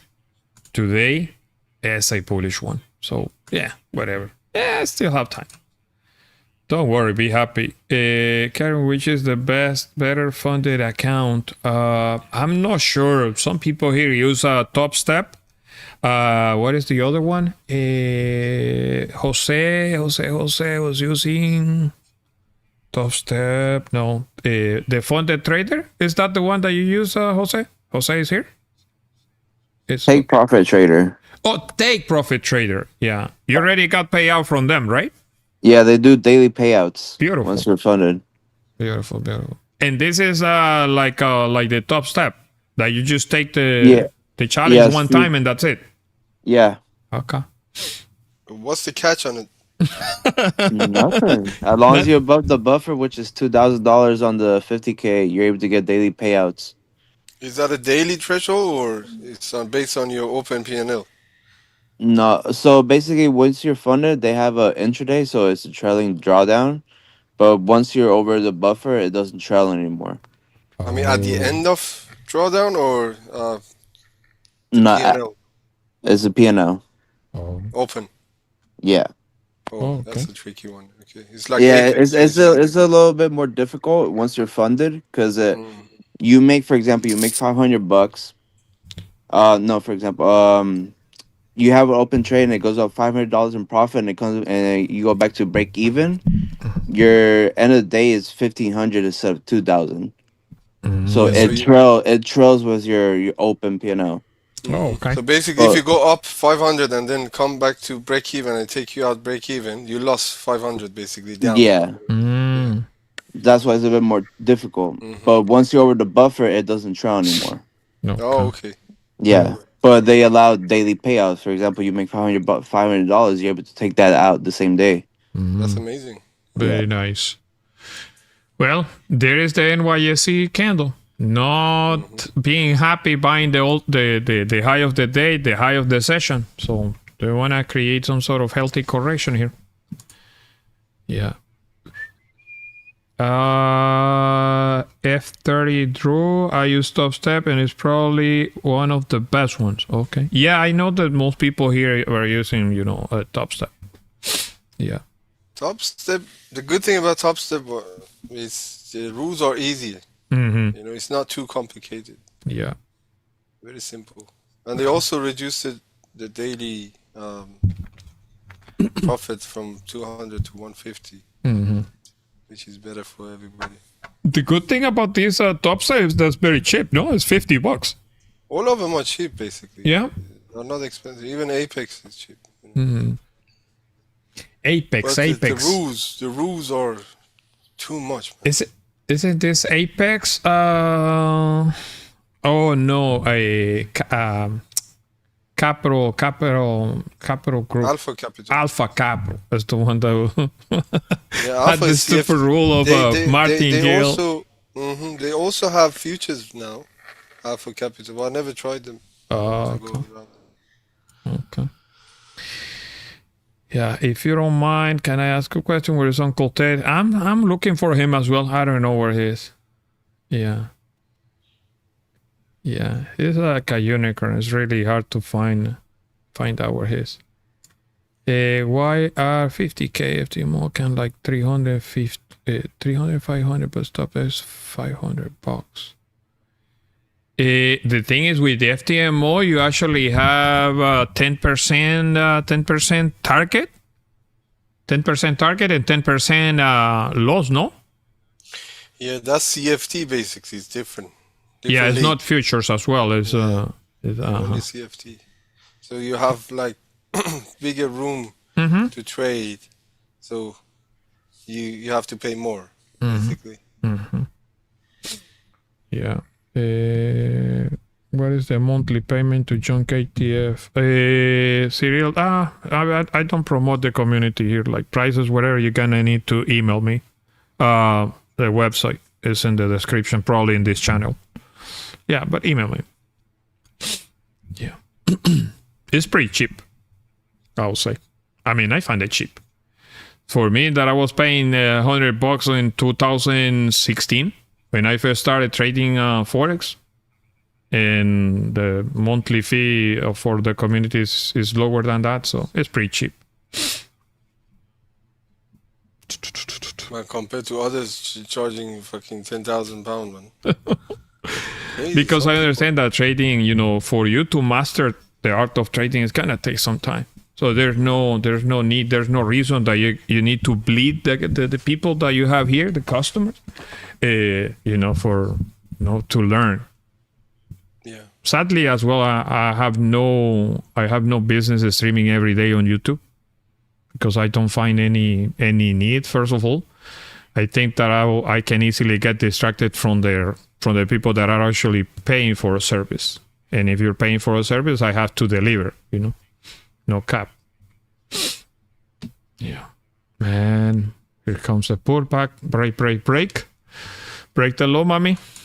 Let's go downtown. That 55, 150 is gonna be here.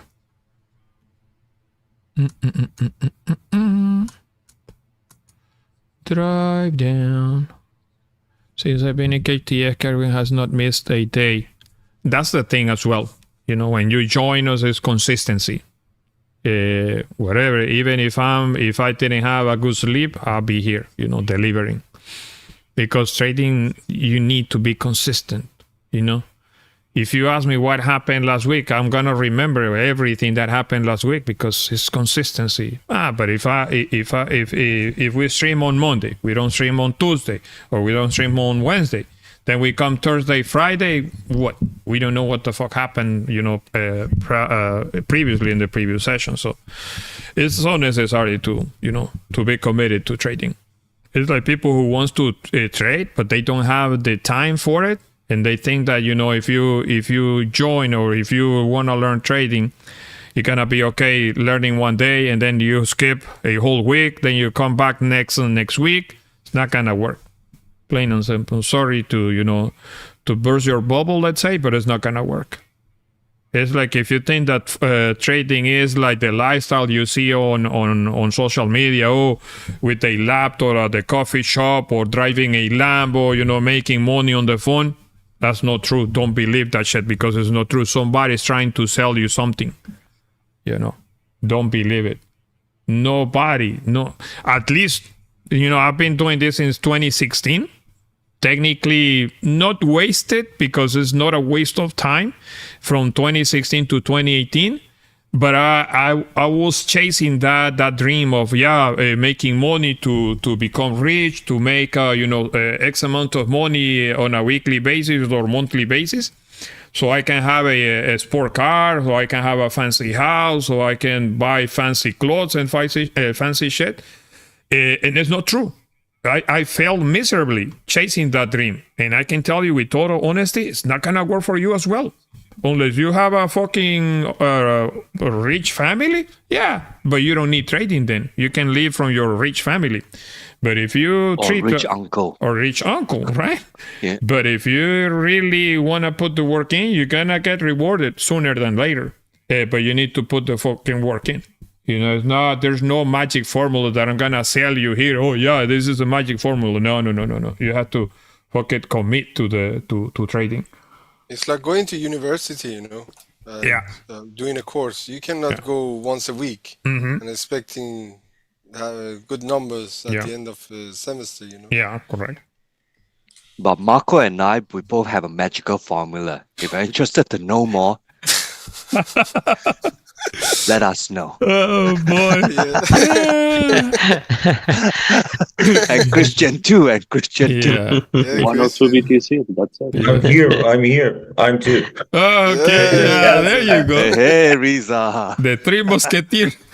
We have Marco and Reza. We have hedge funds, so anyone interested, we can. The secret is with me. Holy. Yo, wow, Claudio, very nice, brother. Claudio, ¿de dónde eres, man? Where are you from? From Chile. Okay, Chile. Nice, brother. De Chile, hermano. Okay. Very nice. ¿Qué comida buena hay en Chile? Que me recomiendes. Same here, saw Kerwin on YouTube, no ego and humble when streaming. Kerwin has a lot of yeah. I mean, you gotta be patient enough, you know. We all have different backgrounds, bro. Don't, no need for you to roast on people or to bash on somebody because they don't have the same knowledge as you. No, man. And where's the fun? Where's the fun in that? No, cannot be that arrogant. You cannot be a bastard arrogant, bashing you on people. No, man. We joke and, each other here. We las típicas son pastel de choclo. Oh, qué rico, bro. Suena bien. Cazuela de vacuno y las humitas. Very nice. Déjame tomar una foto a esto porque voy a buscar esto. Me suena rico. So yeah, you need to understand not everybody has the same background, and we all, need to respect each other. Respect it above everything. Love, is fundamentally the driver for life, and the moment you love yourself, you start loving other people as well. You have to respect everybody. I know certain shit that happens that can go off your own hands, like when people talk shit about you, whatever, you can kind of create some sort of hate on somebody, but it's not even worth it, bro. At the end of the day, this fucking world is gonna go to shit. You're gonna pass away, and people will remember you for the years, for what the good things that you did for them, not for the bad things. So, as I always give back. As when you can give back. If you don't have anything to give, then whatever, But if you have something to pass on, do it because it's worth it. Yeah, in fact, it's a waste of time and energy to deal with people who talk shit about you. Yeah. No point getting into that kind of level right there. Yeah. There's people who say, "Oh, if nobody's talking, about you, whatever, then you're not doing anything." I don't care. I love everybody here. All I can say is I love everybody. Hate is not. There's no room for hate. Yeah, we can fucking joke and talk shit, whatever, but it's not, something that is gonna stay in your heart for the rest of the day. No. Yeah.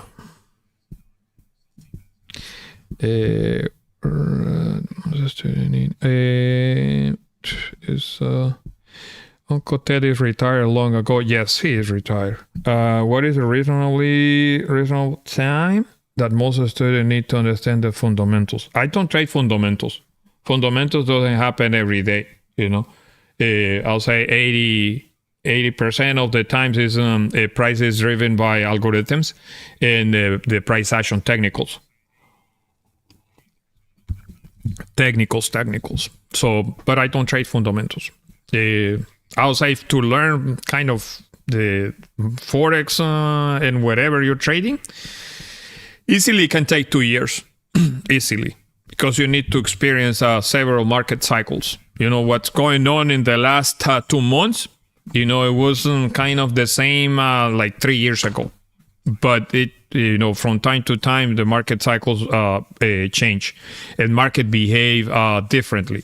So something that can be plain and simple buys a whole month, the very next month is pure contraction in the market. And then you have to learn how to be aggressive trading the range, buying pullbacks, buying support, selling resistance. Then in the next couple months, you're gonna see bearish moves, and then you're gonna need to learn how to, you know, be aggressive, not being breakout trader, because gold is not the instrument you wanna be breakout trader like selling.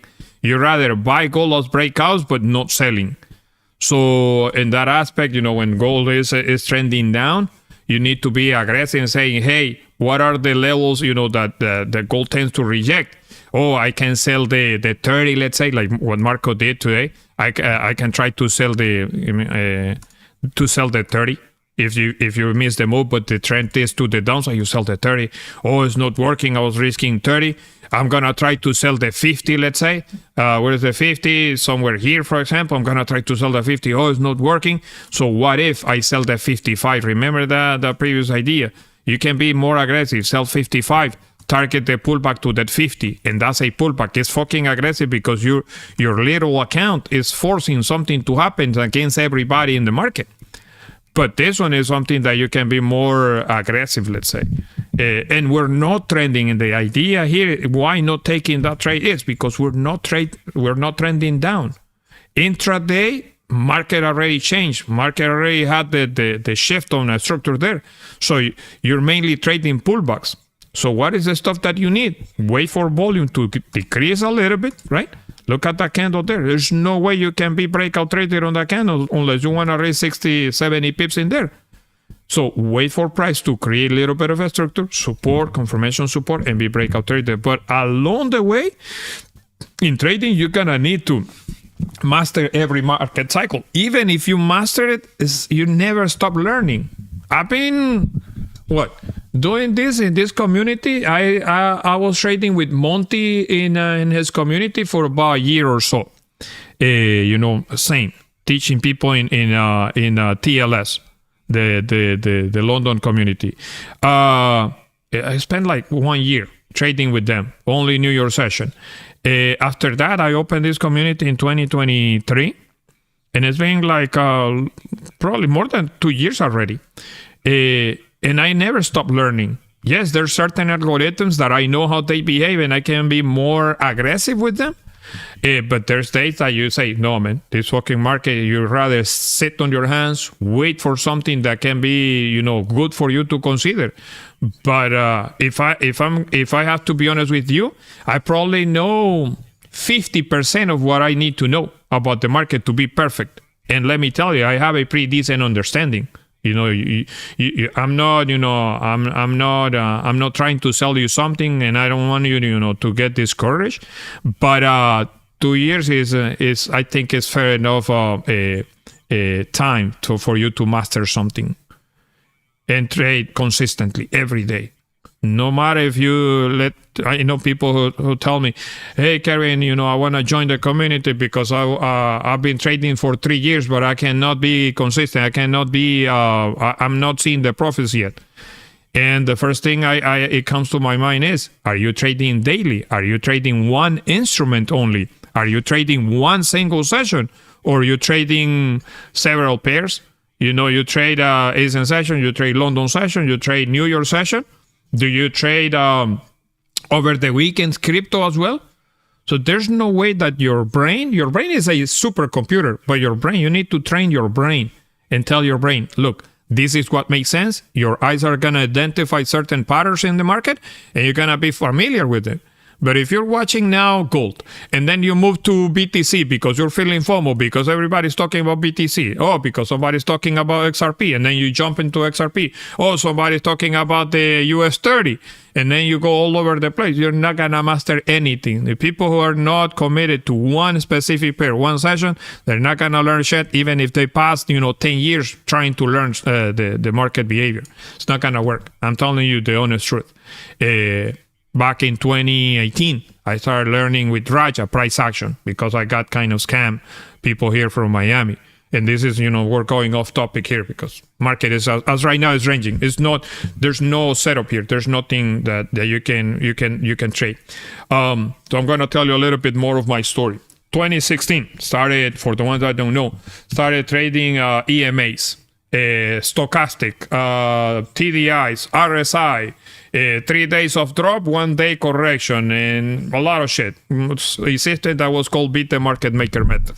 People here from Miami, they pay a monthly fee, $100 to this guy. I was with this guy like almost a year and a half, to the point that I almost quit trading. He was like, no, man, if you have a $5,000 account, you're going to be making $2,000 weekly. I'm like, holy fuck. In my work, I had to get up really early in the morning, get to my work at before 6 a.m. in the morning. And sometimes I'm finished the work at 6 p.m., 5 p.m., 6 p.m., sometimes even later than that. So, and I'm roughly making $500, back in 2016. So, man, this is insane. It's really good. So immediately was red flag. I got scammed.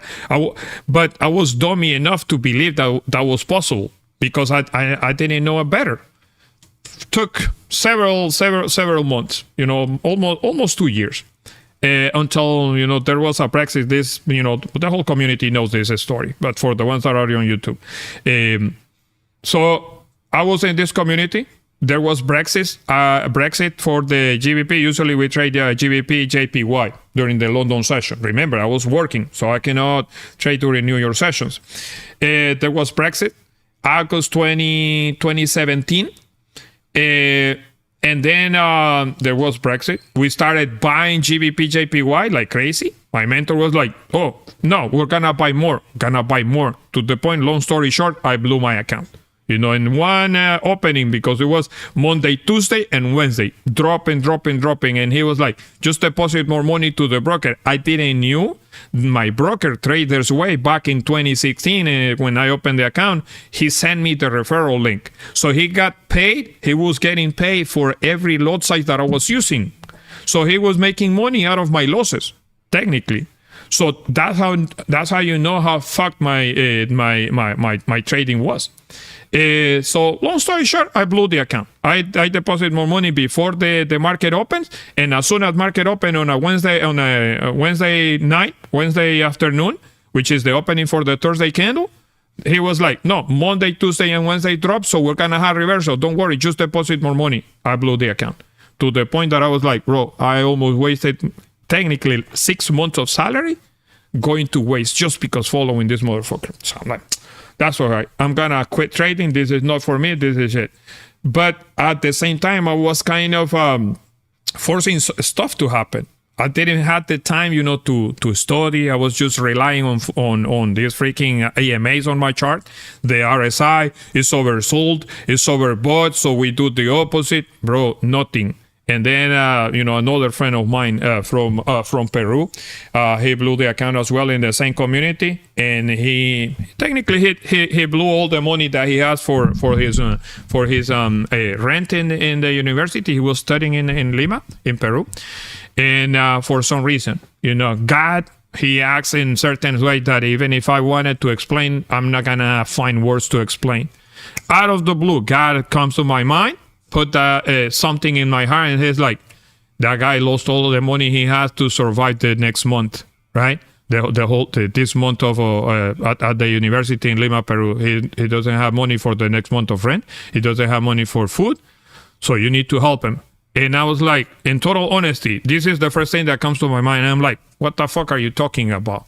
I just lost a bunch of money. Are you telling me that I'm gonna, out of the blue, I'm gonna put more money into somebody else? No way. But it took me probably like half a second to realize that was God. That was the Holy Spirit talking to me. And then I asked this guy, I sent him a message on Messenger, because it was a community on Facebook. I told him, Jose, can you give me your full name? God told me to help you out. How much money you lost? And he was like $50. But imagine, back in 2016, $50 in Peru was bunch of money, I'm sure, because also the whole money, the whole monthly rent and stuff that he had for his university. So I told him, you know what, I'm gonna send you $100. That $100 that day until today, I'm happy that I did that I followed the direction from God and the Holy Spirit, because that day changed my life forever. I was to the point of quitting my job because I lost so much money. I'm like, I need to find something else to do. This is not going anywhere. I need to quit my job. I need to quit trading as well. I need to find something else. And that experience for the rest of my life changed my life forever. This guy told me, do you know Uncle Ted? Have you ever heard about Uncle Ted? I'm like, no. Who's Uncle Ted? No, there's a guy from Canada. He trades, price action, whatever. And I was like, oh, okay. And just because helping this guy, now he's part of the community. And I'm glad he's here with us. And that day, he, like, Uncle Ted, he planted that seed in my head. Uncle Ted, I'm gonna look for Uncle Ted. I went online looking for Uncle Ted. I messaged Uncle Ted back in 2017. And he told me, no, my community is closed. I do have a friend who has an open community. You can join him. I'm gonna talk to him about you and whatever. And his name is Raja. Until today, Raja was kind of the person who opened my understanding to price action, to read candles, to not rely on indicators. And from the bottom of my heart, we can talk shit. You can say whatever the fuck you want about Uncle Ted or Raja, whatever, but that changed my life forever. Do I really need to do the same thing that they did or they're doing? No, not really. I'm different. I'm a whole different human. And we all can agree in some stuff. We can disagree in another stuff. But at the end of the day, we're humans, and we get played by emotions sometimes. Sometimes we end up in situations that we didn't believe we're going to end up like that.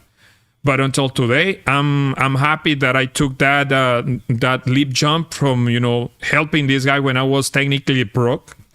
And that changed my life forever. Since day one that I joined Raja, he was like, oh, you're Ted's friend? Even back in the days, I didn't knew Ted personally. And I was like, yeah, I'm his friend. Because apparently Ted told him, I have a friend in Miami, wherever he wants to join. And I joined Raja's. It was a one-time fee. Back in the days, it was like $450. And I even asked for discount to Raja. From somebody in the United States asking for discounts to somebody who's Pakistani, when these guys are, used to not give discount. They ask for discount for everything, but they're not so easy to give discounts. And he's like, yeah, bro, just send me $400. And that was that $400. That's what changed my life forever. Do I follow the same strategy as Raja? No, I have a different thing. I built something different, because back in the days I was trading GBP, JPY, trading 10 pips, 20 pips to the point in another year. I blew 30% of my account trading USD CAD news. And since that day, I was like, in the same way that I was not, planning from blowing my account for the first mentor that I had, the same way after that day, trading USD CAD news, buy stops and sell stops, and my account went to shit like 30% because of the slippage, and because I didn't call it a day, I continued trading in the first 15 minutes of the news. I blew almost 30% of my account. Kind of two months of trading. For not managing my emotions. So learn from the first day that, adding positions to a losing trade is not the good idea. Learn from Raja that trading buy stops and sell stops is not a good idea. And that helped me out, along the way. Now, I don't recommend anybody adding positions to losing trade. I don't recommend anybody trading buy stops, sell stops. But it's been a hell of a journey. And it's not going to stop here. And I know it's not going to stop until the day I die. But I'm telling you, my little story is because if you're struggling as right now, don't give up. Don't give up on your dreams. Stop being aggressive. Stop thinking that you need to make thousands of dollars in one single session. Yeah. Go with the flow. If market is bullish, don't counter a trend. I'm pretty sure there's gonna be exhaustion in the market. If market's not there for you, if the volume is too much, learn how to control your emotions. Sit on your hands. Wait for the optimal timing to enter. Wait for something that makes sense in terms of risk to reward ratio. Yeah, because if there's no risk to reward ratio, then you're just gambling. You can take several trades in one session, but if the risk to reward ratio is not there and you're just driven by emotions, the moment price is pulling back to your entry, let's say, or going against you, even before the stop loss is getting hit, you're gonna close the position because you have zero analysis, because you have less understanding, first of all, and you have zero analysis. So at that point, it's gambling. Work on your system. Don't believe whatever you see here in the chart. Don't believe in the system. This is the news from the 10 a.m. by the way. Don't believe in everything that you see in the chart. Just learn how to sit on your hands and wait for the optimal setup to show up. So it's it's important to manage emotions in trading. So that's kind of a little bit of my story. How do I end up in trading? Because following that crazy idea of becoming rich from one day to another. Well, got the trading method same as Raja. Full margin always. Full margin always. Full margin. No, I don't think that it was trading Raja. You're different. Caring, God bless you. God is good, man. God bless you. Thanks, Marco. But yeah, that's trading. Trading plays with emotions. Trading, makes you see something where it's not there. Makes you full margin when you're mad at the market. Makes you take wrong decisions sometimes, multiple times. By FOMO, driven by FOMO, the fear of missing out. Yeah, fear of missing out. Full margin and no stop loss. Yeah, no stop loss. Stop loss is for the week, according to Ethan. Curtis. Oh, you see. Well, Curtis Public. He's a retired Marine. He knows what I'm talking about. Berto Pulido, Julio Palazuelos.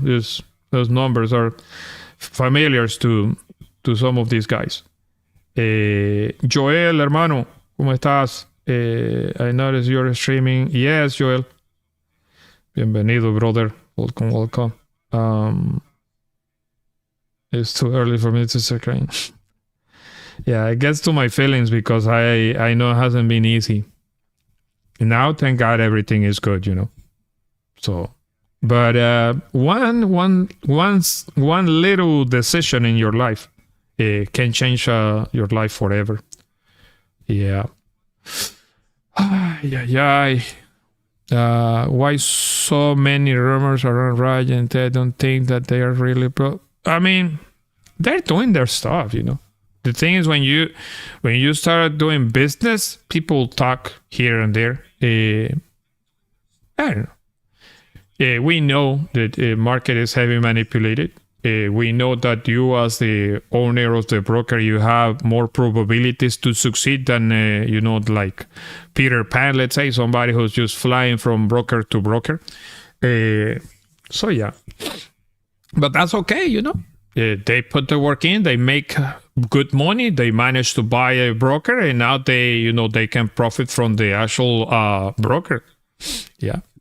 That's Kerwin, what good thing that said once, that how you can be a good trader in half year, 1 year. If you want to get some degree, you need to spend 5 years. Basketball players need 10, 20 years to be good, and so on. Yeah.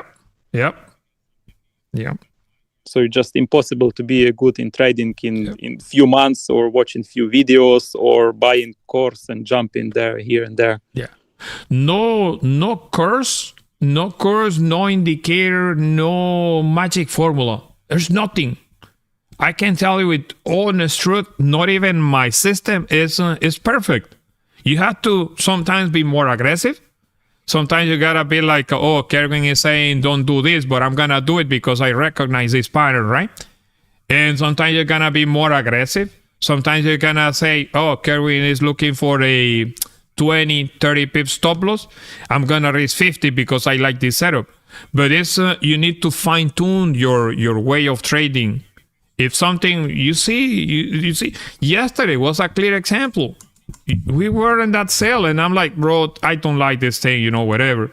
If this thing is not going, according to my plan, I'm not gonna do anything. Later on, the 9 somewhere here, I was 9:30 somewhere here when we took that sell, and price reverse.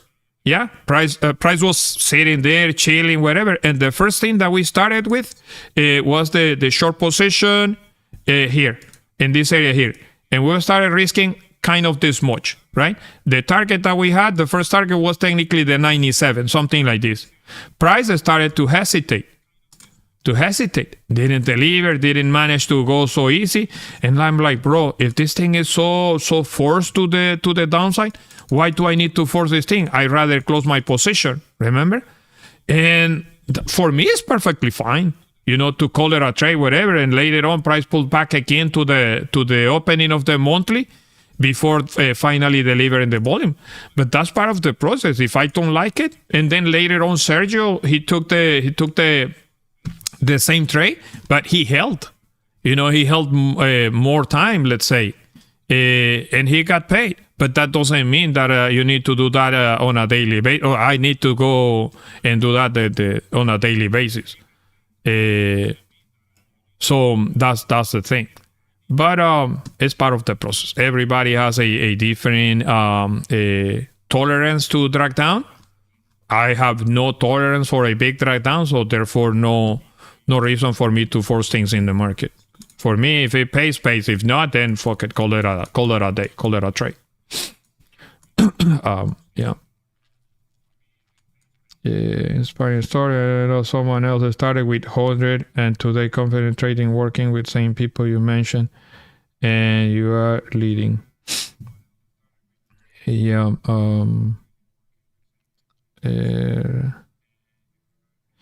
Raj is a trader, but people need to understand that he's also a marketeer and an entertainer. That is how he sells. People are hating on him because they are frustrated over his success. Correct. Yeah. Everybody has a different approach to life. I mean, if you hate, that's up to you. You think that Raj is gonna lose his sleep because you're hating on him? No, he's not gonna lose his sleep.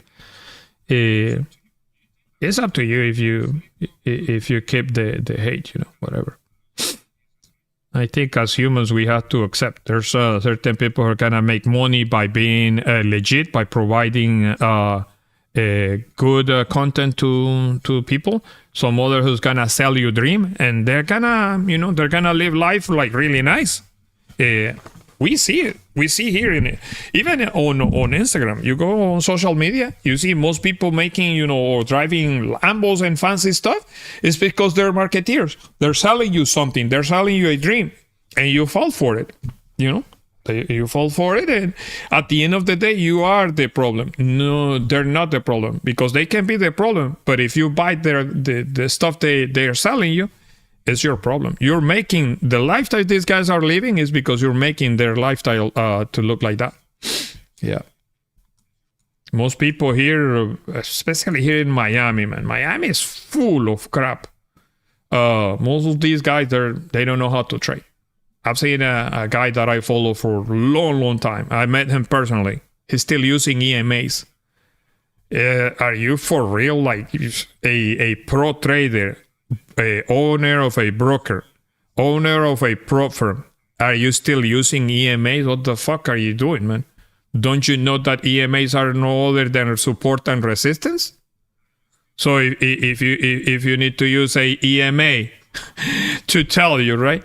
Then give me 1 second. If you're gonna use a EMA, just to know that this is a support, yeah. And this is another thing that is going, then wait for price to go this way, and then this line is gonna change, and now you have a resistance. Do you really need to use trend lines to EMAs, I'm sorry, to know where the market is going? No fucking way, man. Don't get distracted. But yeah, and that's, that's crazy to say, but that's how they get paid. And their lifestyles, yeah, beautiful. Beautiful, beautiful. Buying, sport cars every month. And if that's that's the case, God bless them, man. What else you can do? Live your life. Be happy with wherever you have. Don't look, don't look for holy grail. Just put the fucking work in. Especially nowadays, even if you don't have a big account, you can easily take challenges. Capitalize on the challenge, because you never know if the challenge are gonna get canceled at any given point.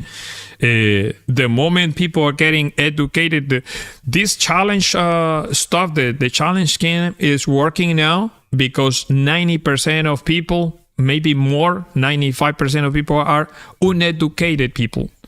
The moment the prop firms are getting, let's say, a next prop firm gets 1,000 customers, right? But from the 1,000 customers, they get 900 who are losing challenges every month. They're paying the other 100. The moment this prop firm, you get to the point in trading. This is my dream. The moment you get to the point in trading that 50% of people are making money, you're gonna see the struggle. Prop firms, brokers, even Forex can disappear. Why? Because then it's not making money to the liquidity provider, it's not making money for the prop firm industry.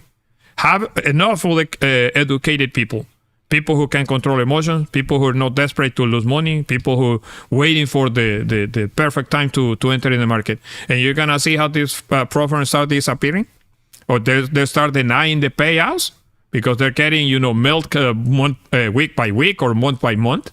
They're going to disappear at any given point. So my best advice is, take advantage, educate yourself, control your emotions, do your best on a daily basis, and capitalize. Milk them. Milk those prop firms. Build some extra cash, extra capital. If you don't want to invest that capital into something that you like real estate or any other business that can give you money on a monthly basis, so you can secure at least the rent, food, and your bills from something that you can invest in and can be no trading. You need to find a reliable source of income, any business. So the moment you start doing that, you can capitalize on the fact that even if the prop firm disappears, later on you can deposit that money. You can trade that money with your real capital, in your trading account. But you need to be educated trader. Don't be a dummy. Don't believe in the dream that you're gonna flip the account today, and the prop firm is gonna be happy to pay you the money. I heard stories, people who are getting denied the payout because they took a trade and they didn't have a stop loss in place. They didn't place a stop loss in the first minute, I think it was. Somebody got denied the payout because the prop firm said that he didn't have the stop loss in the first 1 minute after he placed the entry. He's part of the community. So I'm not talking shit. But that's the stupid stuff. The prop firms are going to take advantage of wherever they can so they can deny the payout. So be smart enough and milk these bitches, Make them pay. Moving averages only work when market already make this move. Yeah, the EMAs are just lagging. As right now, before this move happened to the downside, the EMA is probably showing a support somewhere there. Now the support is here, now the EMA is somewhere here. And it's like that. And what is the only thing in here? Oh, that the pullback is coming from that 55 to that 40, not that 40 is creating some sort of support. Reaction, you can say whatever the fuck you want in the reaction, but it's not a reaction until price break the low. So it's more, like a continuation. Sadly, this freaking price is way too dangerous. There's no way that I can enter here for the continuation there with the news candle. Yeah. Man, and it's 10:13. Overall, this is another algorithm there. Like if the 10:10 create the reversal, like this candle created a bearish close, then you trade the reversal for the 10:10. But it's nothing. It's closing bullish still. Yeah. It's gonna be a pain in the rear end to find a proper setup here. Too much volume was delivered today. Nasty, nasty, nasty. Not looking for shorts? No, Karan. Yeah. Just deny. Pay it today? Nah, Hussein. Be good to get in the story as well. We recommend interviewing Faisam Iftikhar. He shy tried to convince it. Well, Faisan is here. Faisan is here. Unless it's another Faisan. You're retesting NYSE Open for now. Yeah. There's not your wave, my wave, anyway. Cha. Ay. 10.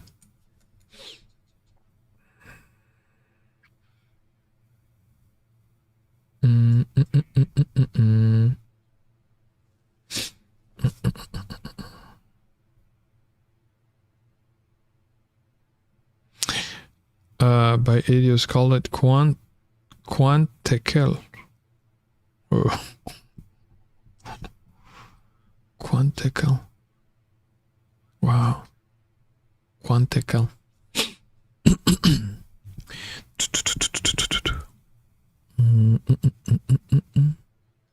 Oh man, what a creepy. Can we consider any close above 50 and break with the next 5 minutes? For the break above? Yeah, close above 50 and the next candle breaking. We can do something about it if the stop loss is not that huge. Yeah, volume wise, these candles are way too dangerous, bro. 60 pips. It's kind of good, right? Huh? Now the volume is kind of good. It's the 5 minute is below 50 pips, so we can buy something. Yeah. No, not that I wanna do this because the volume's still looking good for the upside. But if we do have a plain and simple close bearish below this area here, we can do something, for the downside, for this kind of correction. But the volume is way too healthy bullish, bro. This kind of close makes a lot of sense because of bunch of reactions from these areas here, because of that 50 level. And that 50 is the one that you don't need to sell it aggressive because you never know if price will continue pushing. But if price is breaking below this resistance, below that 46 or 45, you can sell the minor kilo, risking the 48 and going for this one, going for the 30, because that 50 can be the 30.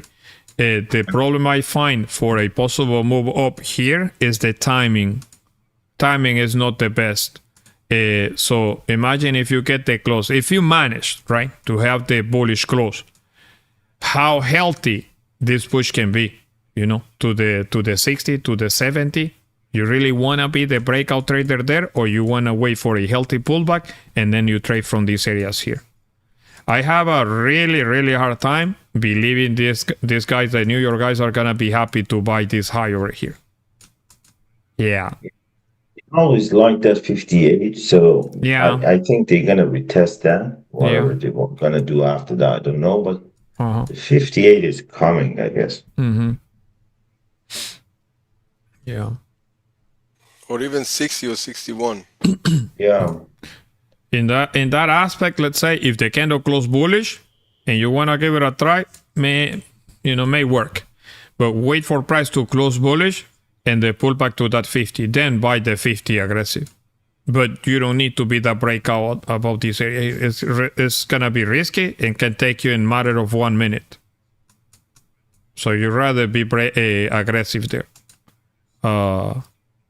If you wait to that candle breakout, can be pretty nasty. I don't know. The volume is too strong. It's too big. Too much volume here for me to be breakout trader. 1 minute can pull back 30 pips and stop you in a matter of seconds. Yeah. The company pays influencers pay out so they can get more new players in their platforms. Yeah. Yeah. They said I trade news event. Pause speaking, but they even close my trade locker. Also, this is here in the States? Trade Locker, because Trade Locker is the platform these some of these guys in the US are using. Okay. Yeah. So you're gonna give it a try, Reza? At least for... I think it's gone, Kerwin. I don't know, but I don't like to buy 54. That's what I'm telling you. Like, I don't like the idea of buying that high and risking that kilo there. I'd rather be aggressive on the pullback, you know? Yeah. Yeah. Just leave it to me.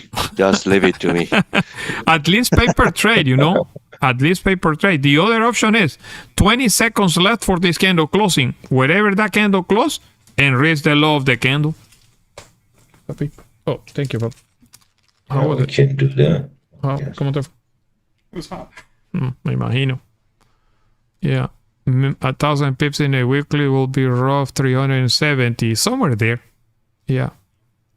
Yeah, you see that close is way too big. You'd rather, it's too big. You'd rather buy the pullback there. And it didn't close above that previous one. The previous resistant candle, yeah. I don't think that matters. I can buy the 50, I guess. Yeah, you can buy. If you're desperate to, I mean, not desperate, but if you want to do something, you can do something like this.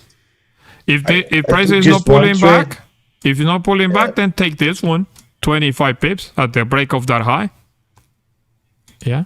Only two things will happen here. This candle will end as a pullback and a new candle will break, or this candle is going to be a fake out.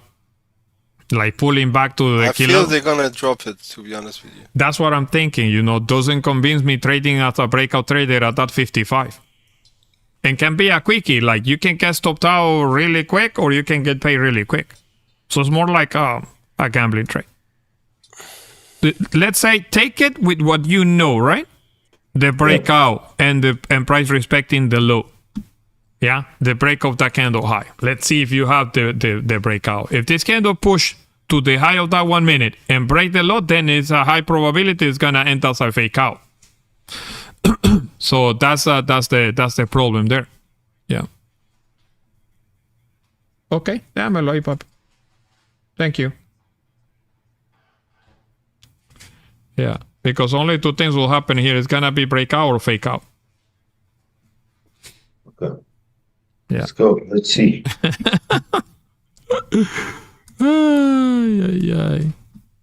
Let's see. 15 seconds left.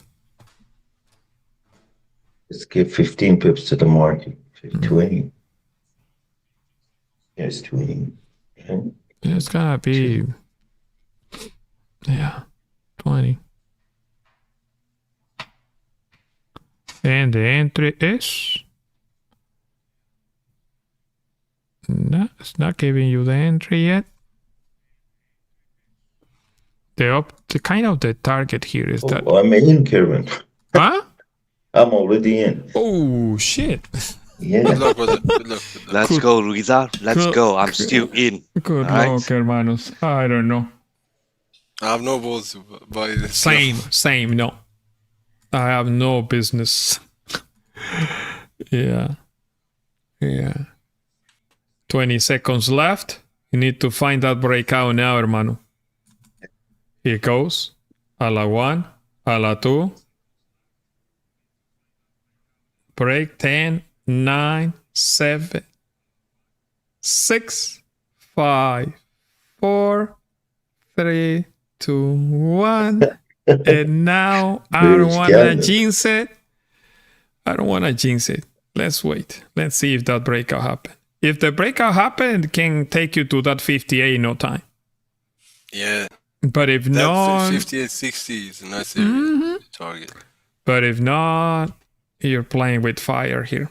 For the time being, 7 minutes before the 30-minute candle comes in play.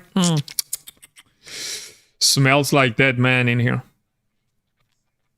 Let's say you cannot see if price breaks. 20 seconds is taking ages. I don't want to scare you. You know what's going to happen here? Price is going to go in a swift move to that 58 and the candle is going to close like a reaction. So you still need to hold with the stop loss. Let's say the entry is right there, right? The entry is right there. Wish me luck. I'm in. Whatever. Now you're gonna see. Now it's time for you to understand if you are right about this position. Targets 58, 62, and 70. Yeah. Yeah. Checking that 55. Mm-hmm. I don't like that. And my entry kind of stepped. I want to get the 51.5. The trigger is 52.2. Oh, okay. Yeah. Yeah. Yeah. If it goes back to my entry, probably I'm going to close. Mm-hmm. Because I don't like the rejection from 55. Yeah. Yeah. Yeah. This one is 30 pips, bro. It's nasty, bro. Come on. ¿Qué buscas, papi? Oh, okay. Oh, nice. That's a fishy bullish close, Reza. Yeah. You need to see this candle now. Weak fill in that wick in the first 1 minute. 52 seconds for you to know if you're in the right direction. This candle need to respect the low and weak fill that previous reaction in the first 1 minute if you really have the momentum that you need. Yeah. If that candle in the first 1 minute creates support, you should be fine. But if not, you're gonna get stopped out immediately.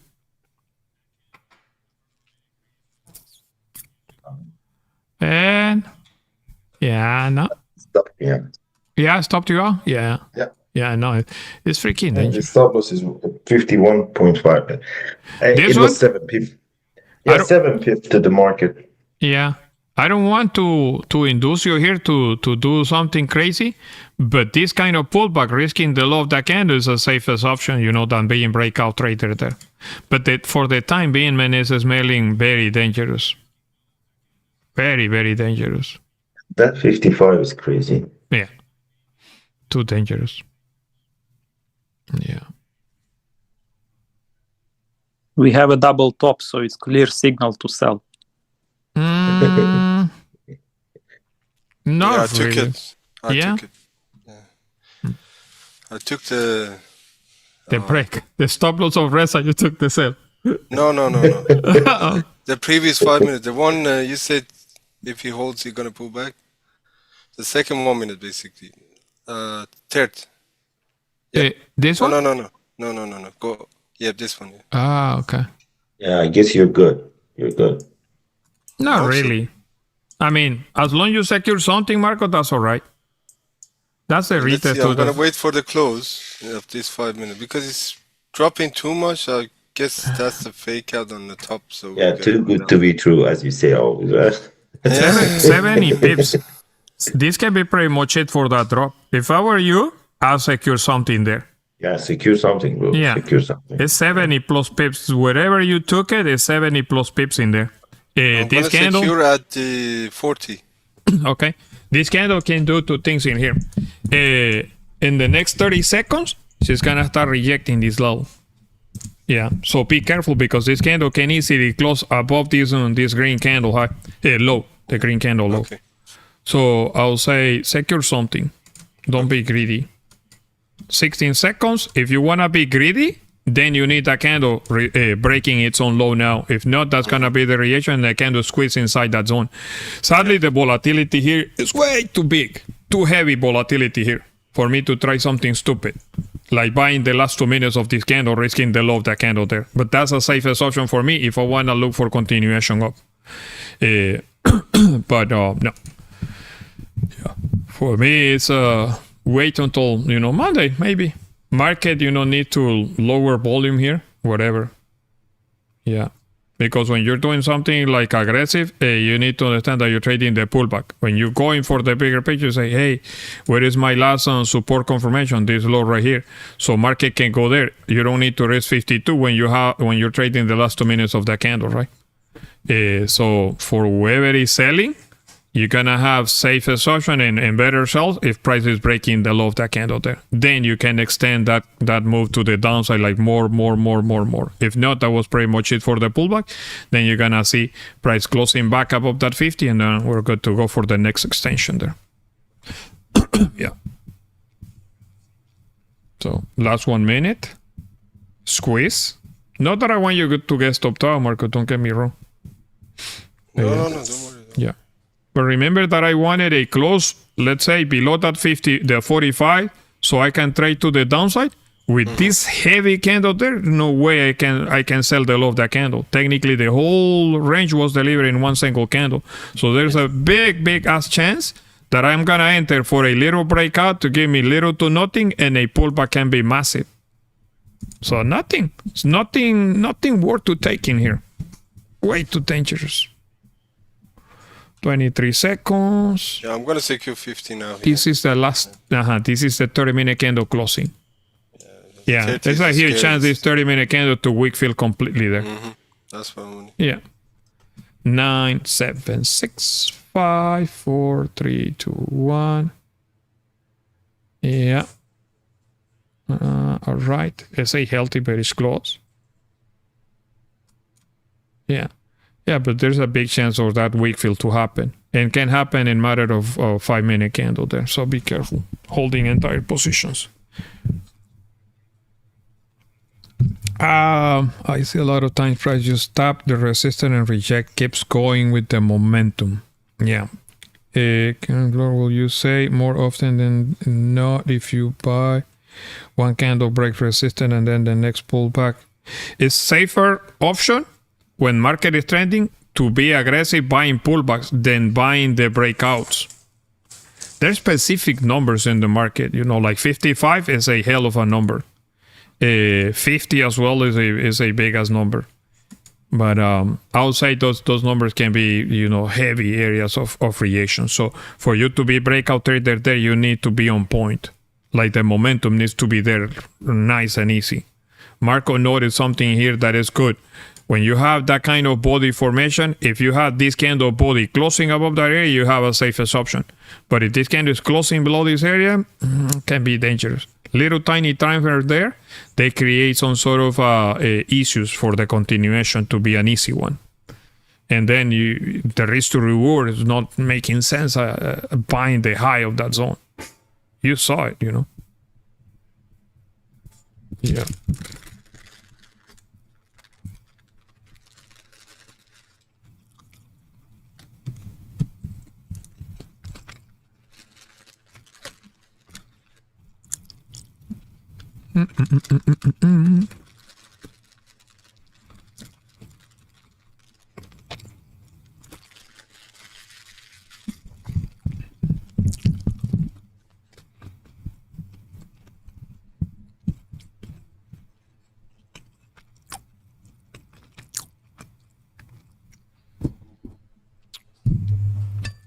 Oh, really? Oh, Paddy, that was hash browns. This message is brought to you by Dunkin' Donuts. The hash browns. 30-minute candle close below 33.50. 33.50 is a round number. Yeah. Heavy number. Psychological number. Heavy. Yeah. Yeah, I mean, it's really late. As a matter of fact, we are kind of running over time here. And with this kind of volume, there's nothing we can do. Like this one, for example, yeah. Close below that minor level, or even below that zone over here, you can be breakout trader. But with such amazing volume, nothing, man. You want to see that little by little, not just one candle. Have you noticed that most of the time when a candle delivers 75 pips, becomes a soccer candle? Because if you didn't notice, an average market condition, not today because today the volume is way too heavy. But have you noticed that market sometimes can go 100 pip ranges, and most people don't realize they see a huge candle. The first thing they're gonna have is FOMO. Say, oh my God, what a beautiful candle. And this is what, counter trending can be very nasty, very dangerous, because you're trading for a little breakout. You know, that's from that extension there, 100 pips. Look what you're trading here, a silly fake out. It's dangerous to be breakout trader like this, especially counter trending. So wait for price, you know, to be easier to read. This is way too nasty. Too nasty. Yeah.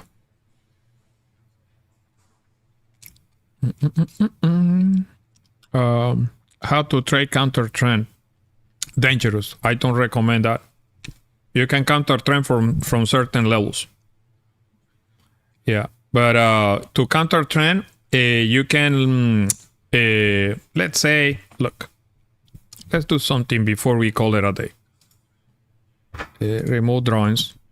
You can go to the 4-hour candles. You can go to the 4-hour candles. When you counter trend, a previous daily, I'll tell you something here. A previous daily, bullish, London bearish, then you buy the 75 pips below London. Where is the London candle? This is 1 p.m. Let's move on. And I don't recommend counter trending to anybody. This is 9 p.m. Still okay.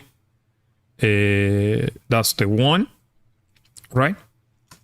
Bullish move, 1 a.m. London session. You'll mark the high and the low. Overall, the structure is looking bullish. So you mark this level here.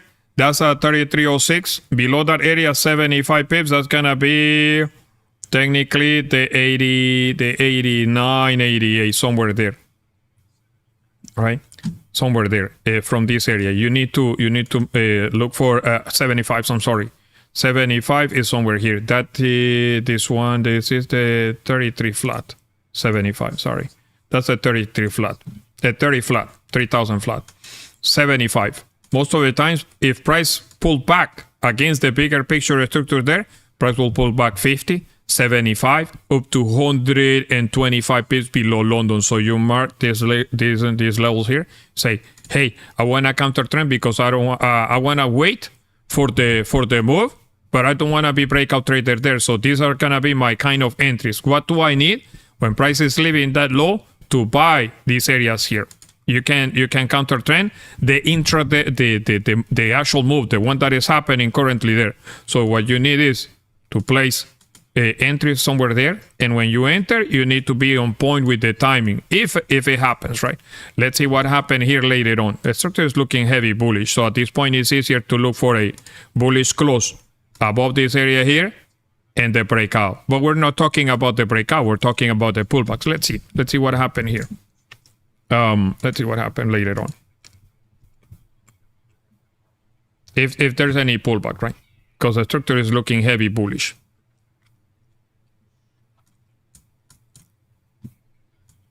This is a London 4-hour.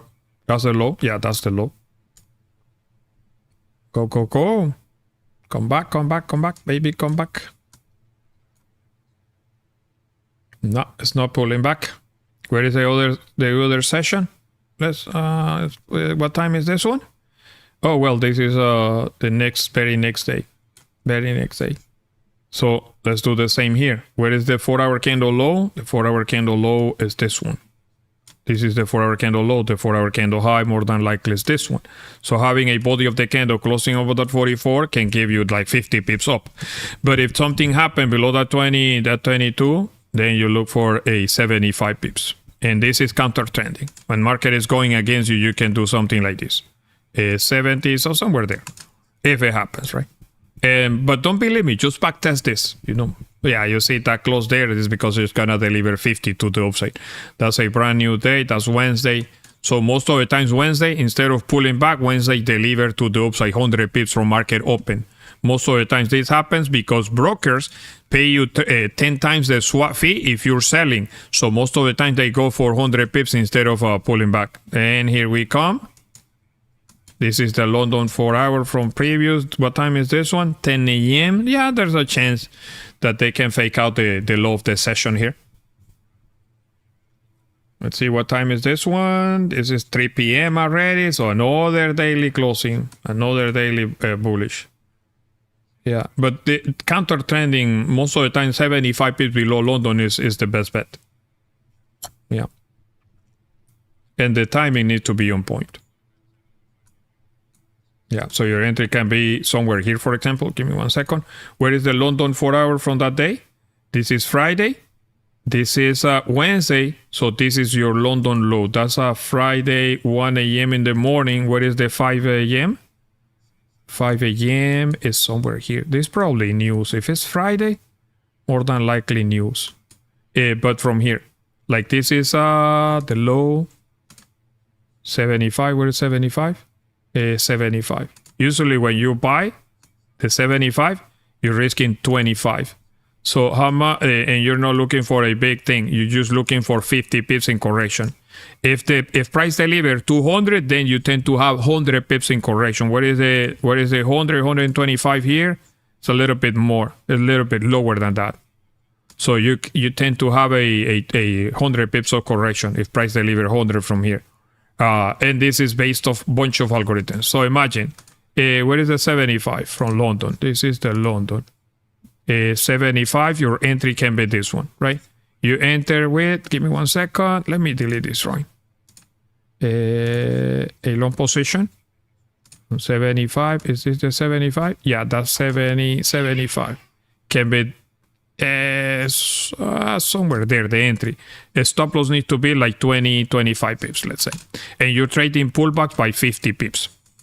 Look, let's see what happened here in the lower time frames.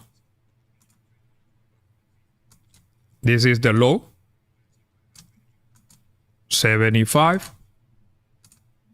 Where is 75? 75, right there. Right there. You're risking that much. Now, let's go to the 1 minute. Immediately, this is like whatever. It's not much. That's a 20 pips only. 24, 22 pips in pullback in that entry that you got there. As soon as that candle closes, let's say, you move the stop loss to the low of that candle there, trading like this. But you need to start with 25 to be safe, because it's very rare that London will deliver, let's say, 100, 120 in one swift move. Most of the times it's gonna go 50 to 75 and correct 50 pips. So how many pips you have here now? And remember, this is driven by algorithms as well. So if you manage to have a key level nearby, that's your TP. How many pips are you looking for? This one right here, give me 1 second. For the target, 55. So that's technically the target here. If buying aggressive, that's 75 pips.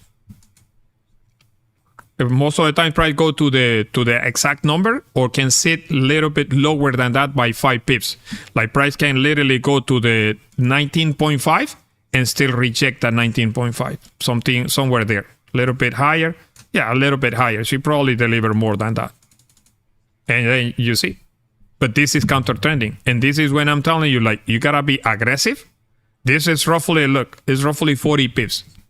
1 to 2. Counter trending. Going to the stress of your life of placing an order with a 25 pips in a stop loss. Where is the 25? Somewhere there. As soon as price is rejecting, you gotta accept that you're counter trending. You move the stop loss inside profits. And you need to secure the most you can as soon as you can. So this is why. And we can spend the whole day here, looking for this move. This may be because it's Friday, was moves. The other thing that you can try, and I don't recommend this, is look at the dailies. Wherever the daily drive 325 is the worst area for you to be a breakout trader. Let's see, on average, daily candles are gonna drive 300 pips. That's a 300. So if you come to the session here, having FOMO, for example, right? Like having FOMO, because you're like, oh my God, I'm gonna be, I missed the whole move. I'm gonna be the last trader of the day there. Don't do it, because most of the times price will go 300 and reject, 325 and reject. So in that aspect, most of the times you can technically counter trend. If there's no healthy pullback prior to the move, you can always counter trend the 325 pips from the daily candle, or 300 in many cases as well. And that's it. But if you look left, the daily candles is most of the times is 300 pips, 325. So you have to do the homework, right? Know when market is trending, because when market is trending, it's healthy candles, 500, 600, 700 pips. But when market is in overall market conditions, a weekly candle can be 1,000 pip candle.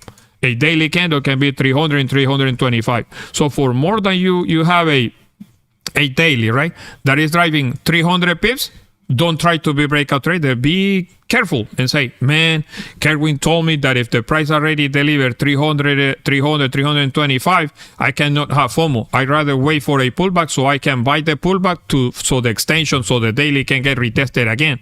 But on average, that's technically the daily, 300, 325. Most people don't know this because most people don't take time to digest my book.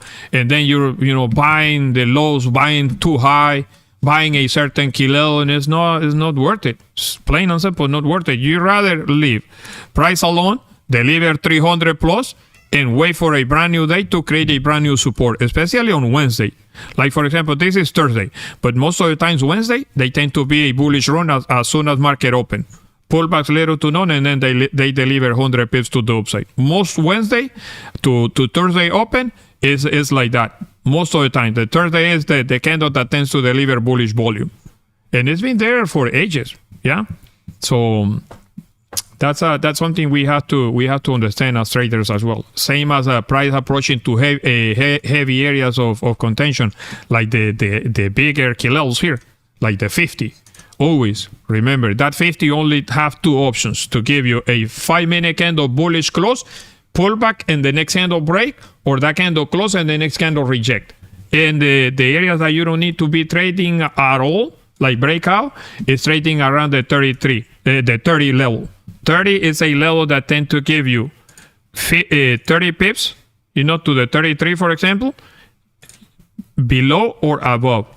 Something like this. And price is acting very choppy. When price comes to this level, it's acting very choppy. Later on, you're going to see the price is going back and forth, create those nasty ranges that you don't need to do anything in those areas, right? Because the 30 is a level that creates so much indecision.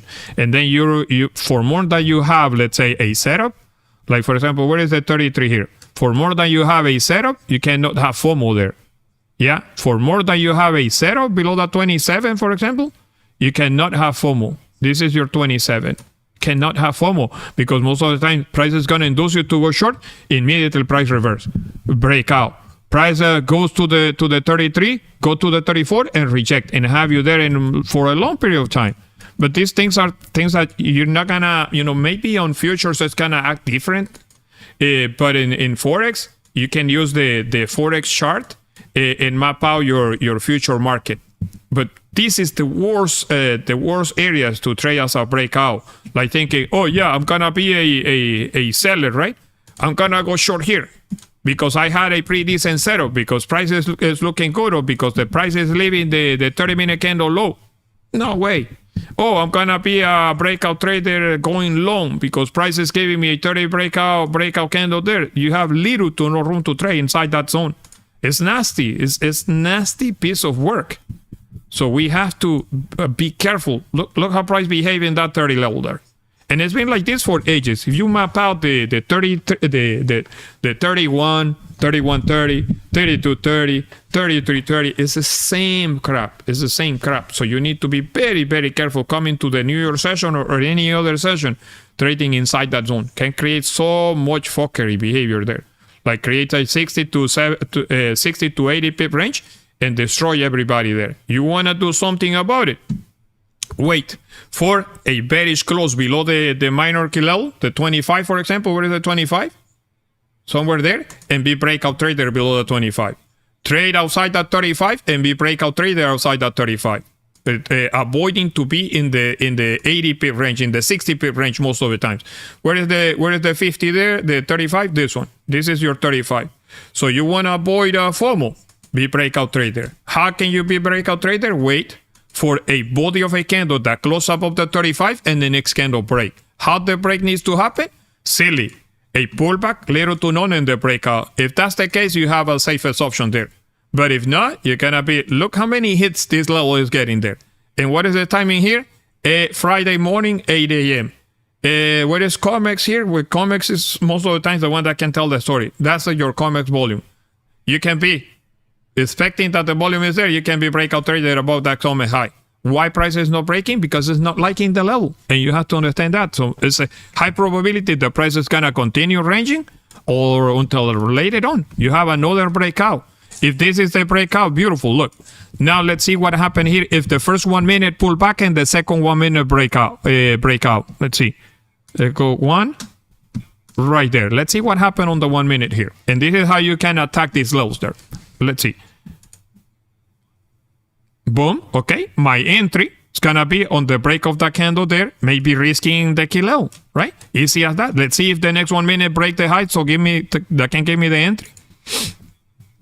It's like, no, I have no business continuation up. So there's no entry there. No entry. No valid setup. For more that you try to be breakout trader there, no worth it. Not worth it. And the key levels act like this. I have something, I'm planning to do something down the road, sending analysis for free to Instagram to talk about more about the key levels. But when you map out a level like this one, for example, let's see when the price managed to close above the 3050 there. Most of the times, if price is going to a major key level, only have two options: to close. Okay, give me 1 second. To close, this is a good example as well. This is a monster key level. This is a 33 flat, right? Like I said, on futures, you're gonna need to have side by side one chart on CFDs like Forex and another chart for your future execution. Why? Because the numbers on Forex are more accurate than the numbers on futures. This is why, I don't know, for me, it's kind of a no trading futures if I have the option to trade Forex. Look, this is what you need. A bearish close for you to understand if the continuation is there, right? You need to know how big is the daily candle already trading to the kilo. And the next thing you need to understand is you already got, this extension alone. See why this morning when price was driving 300 pips, I didn't have FOMO to trade to the ups. I'm just going to let it go. Almost 400 pips in volume in this sole move. Right? Trading to the kilo. What if I really believe that the move is to the downside, I need a pullback. Where is the pullback? My pullback can be instead of me being breakout traded at the 33, I can look for a pullback to the 33.13. That level there is a hell of this number 13. For some reason, price loved going there and rejecting. Or the other area that I can look for sells is playing the range, the 325. So I can sell the 33.30 or I can sell the 33.33, but not selling this area. But let's say you had FOMO and you wanted to sell the 30. You don't care because of the number. I don't know in future what number can be at that point. What is the stuff that you need for that continuation down? What you need is either a pullback in the first 1 minute and the second 1 minute to give you the breakout. And then you can be breakout trader all you want, right? If you want to do something like this. Let's see. And the stop loss here can be the 33.02 because most of the times if price is breaking, the low of that candle, the one that closed below the kilo, that can be 50 pips down to the minor kilo or to the major kilo down below. Let's see if the move happened. Nothing. There's no reason for more than you have FOMO there trading at that kilo. You cannot sell the kilo. You cannot sell it. If you missed it, you missed it. You have a safest option, right? Planning the 13 and risking 20 pips from that 13 and looking for a correction to the major here instead of you forcing something from this area here. Most of the times, it's crazy, but these levels are really, really nasty the way they react. And look, it's not happening. So the bullish pressure is heavy. How to avoid trading aggressive there? Look left. You have eyes. You have a beautiful pair of eyes, that you can see if candles are driving healthy, little to no bottom wick, healthy volume. How the hell you want to counter trend something like this, right? Look, 45 pips. You want to counter trend?